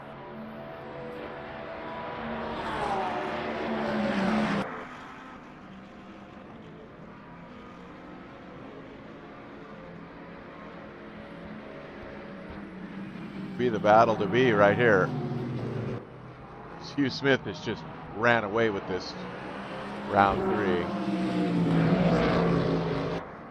As the cream rises. The Mustang, but the cream rises to the top. Yes. Yeah. Whilst the Mustangs have been battling, remember Bjorn Hagman with that stop and go? Yes. He's now right on the back of Ericsson, so he's been able to catch up. I don't know if Ericsson's had a problem. Seems to be, well, hemorrhaging lap time a bit once it's become light. 2:24 was his last lap around, but Bjorn Hagman directly in the slipstream down the straight, so maybe suffering a little at the end of this race on worn tyres. So Bjorn Hagman fancies a look up the inside. He does take that place and goes back up to 7th place. So a bit of a recovery drive from Hagman. Didn't give up. He never give up in these races. With just over 11 minutes to go. About 5.5 laps or so, give or take. But as you say, Hugh Smith is now 18 seconds in the lead. Hagman's got to be feeling a bit lonely. Lars Hagman, that is. He's been in second place for this entire race and he's not really been around anybody. I don't know if there's enough for Westy to stay out there, but he only has 7% of energy left. He's holding on to that 13th spot. Gayton, who is in 14th, but I don't know how far back he is. He's just now getting through one of the few Mercedes in the field. So Stefan Winham, I think it's the only Merc in the whole field. Yeah, I think when Nick Westy is the last to pit. His fuel strategy has been, or virtual energy strategy has been all over the place, and I think he's only going to lose a place to Noyes, which will knock him down to 14th place. But that big fight up the field we were expecting from Gayton didn't really materialise. Maybe getting caught up in far too many incidents through the night. Yeah, the traffic. Which has meant he's far too behind in 13th place when this all shakes out. But we got messages from a couple of people, because there's a few people in chat. Romain Lebro told us about he found it very difficult at night time.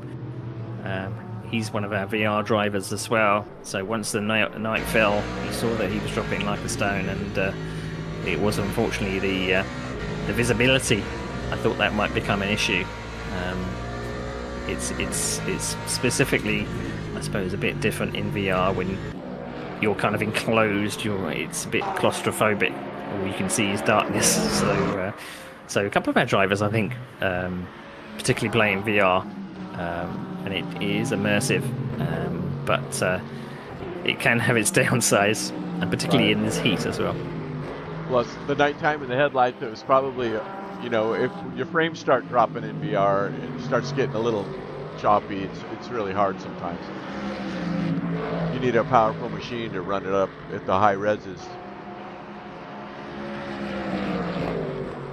So yeah, it's a particular problem with this game to do with nighttime lighting and stuff like that. As the shadows get longer and the frames seem to drop a bit, but hopefully that's something they can improve. But we've seen some good racing regardless of that throughout this race. 90 minutes. I think everyone's got to be impressed with the performance they've done today.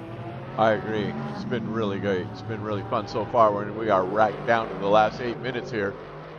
With one real battle here for this 4th and 5th place here. These guys are the closest. Let's see, Ekins is back.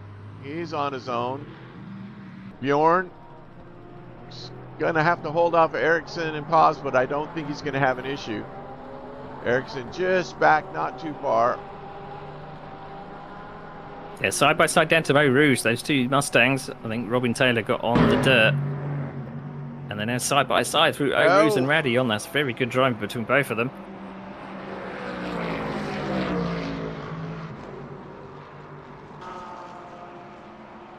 Robin Taylor was able to hold his nerve, but I felt like maybe Pichler was thinking, oh, I don't really want to go through here side by side, and had to possibly back off. But these two were very well matched. They've not left each other alone, and they've got 7 minutes of battling to go, about four laps or so.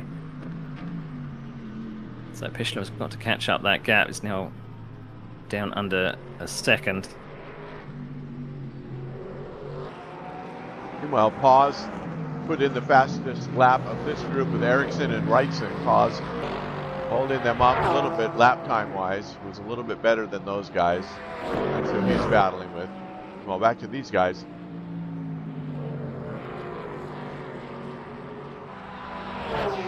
Here is Paz. Wrightson hanging onto that top 10, and Descabler 4 seconds back with minutes, 6.5 minutes. He might be able to do something if he's got the pace.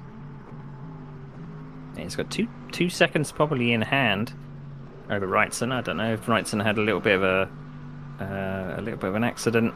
Oh no, his best lap time is 2:22.5. That's probably is 2:20.6. So how many laps have we got to go? About 3.5.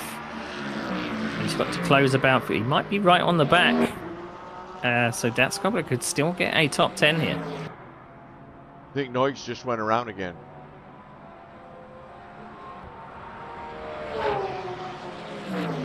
See what happens here.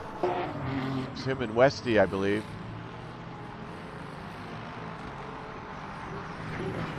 It's directly in a place that you do not want to lose it. Eau Rouge got a little bit of a squirrely at the bottom of the hill. Westy came in. What happened with Noyes? Noyles. I do not know, but missed that one too. So here's your leader. So I got a little bit of a replay. Looked like he just got a bit of oversteer in the bottom of Eau Rouge where you do not want it. And couldn't correct it in time, and went forwards into the barrier. But he's in no, he's not going to lose a place, so he just needs to stroke it home to the finish and possibly think of a better race next round. Yeah, the survival at Spa. As we're watching Conrad Osmond holding on to that third. His car's a little beat up. You can see it's wearing it, but he's done a great job. And then next in line, Taylor and Pichler. This battle, these guys are the battle at the moment.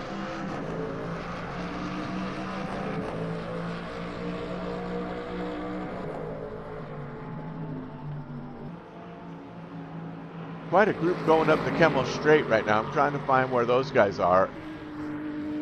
No, not those guys. Hagman, Ericsson, and Ekins.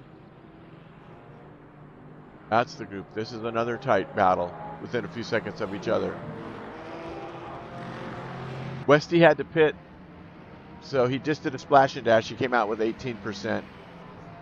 So that cost him, I think, a couple spots. Coming up on 4 minutes.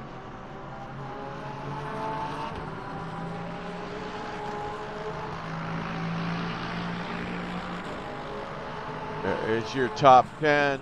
Matej made it into the top 10. I wonder if that was from the pit stop. He was 11th a minute ago. So Wrightson.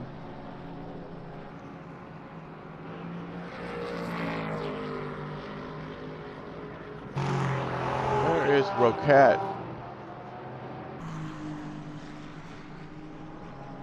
Trying to Something must have happened to Wrightson there. Meanwhile, is it going to happen? The sister Mustangs. Pichler just staying. I wonder if Pichler's just biding his time, waiting for, which would be now, with 2 minutes and 3 minutes to go, to try and actually make a move. This is going to be one more lap after this, perhaps.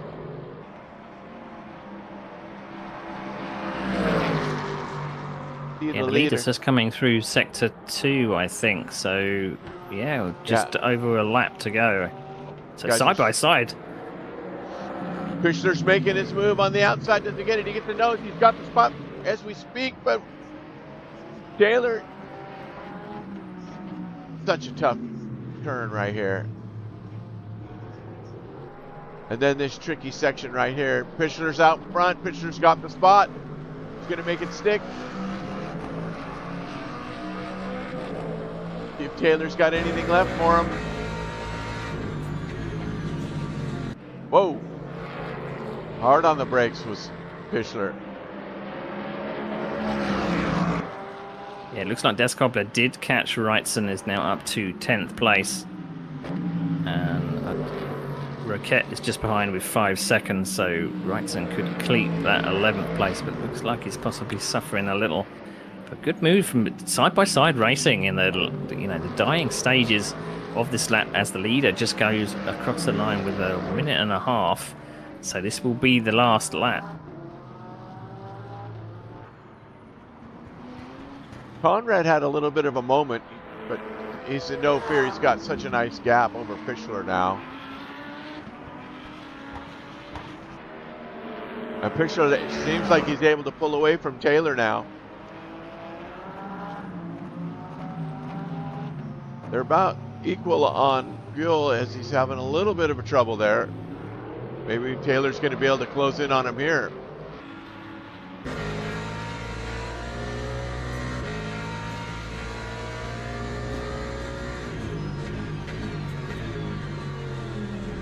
Oh, and he goes wide. It's going to open the door. And he comes back a little bit of a ding, and that's just going to put Taylor back in front.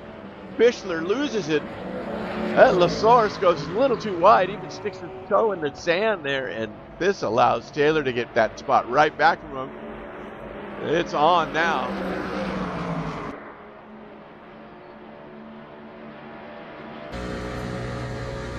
Get a little toe.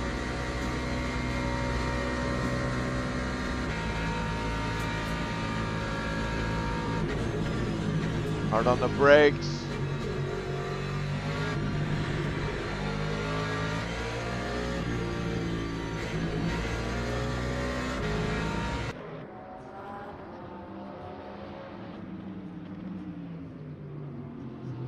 Meanwhile, right behind him, I think we got a little bit of a battle.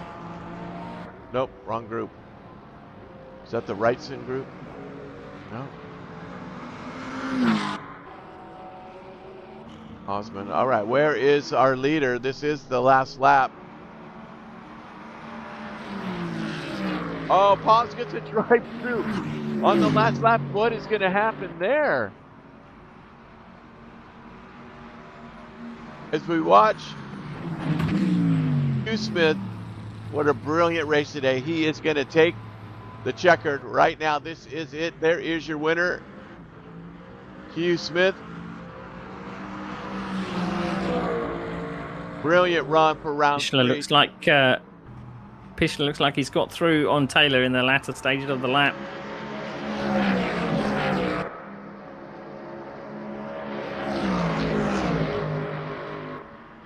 You got him coming across the line for 2nd place. And Osman not too far behind, so good recovery drive from Osman, particularly from Monza.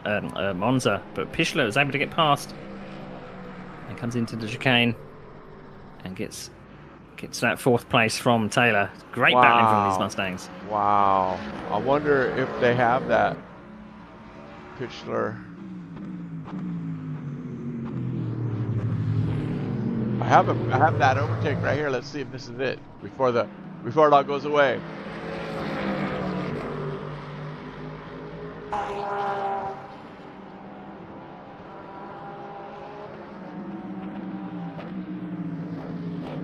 There he goes, a little bit of a nudge. Their nose. So there it is on the inside. Nicely done. So that was big accident from Julian Pors coming up to the final chicane, and he will lose that 8th place, which means that Hagman and Ericsson and Datskobler go through. He's already got a drive-through on top of all that too. So I'm wondering whether this is, if he doesn't serve it now, he's going into pits to serve the penalty on the last. Is this going to be a Schumacher situation? Can you serve a drive-through on the last lap? I don't think you can. But he's trying to. What's the game going to say? It might let him, as long as there's cars behind him still to finish. I think he's going to be okay, right? Because if he was the last driver and the session would have been over, it cleared it. So he's cleared it, and it looks like he's going to hang on to 12 if he can get out of Gayton, who's already done. So yeah, he is going to maintain that 12th position. Nicely done. I think we are done. Are we done? Who's left out there? There's one person, is Gilles, out on track still. But wow, that was something else. There is Gilles finishing it up. So yeah, your winner, Hugh Smith. Wow, what a great run he had there. Pause. There's an overtake that we don't care about. So here was our finish. Let's take a look. Mid-race. Let's go for the results here.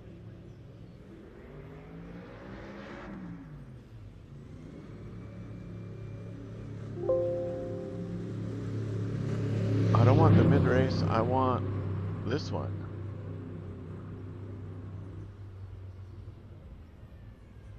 It's not going to let me do it, is it? There we go. Struggling there. Sorry, everybody. Let's go to the page 1. How's that? Okay, here we go.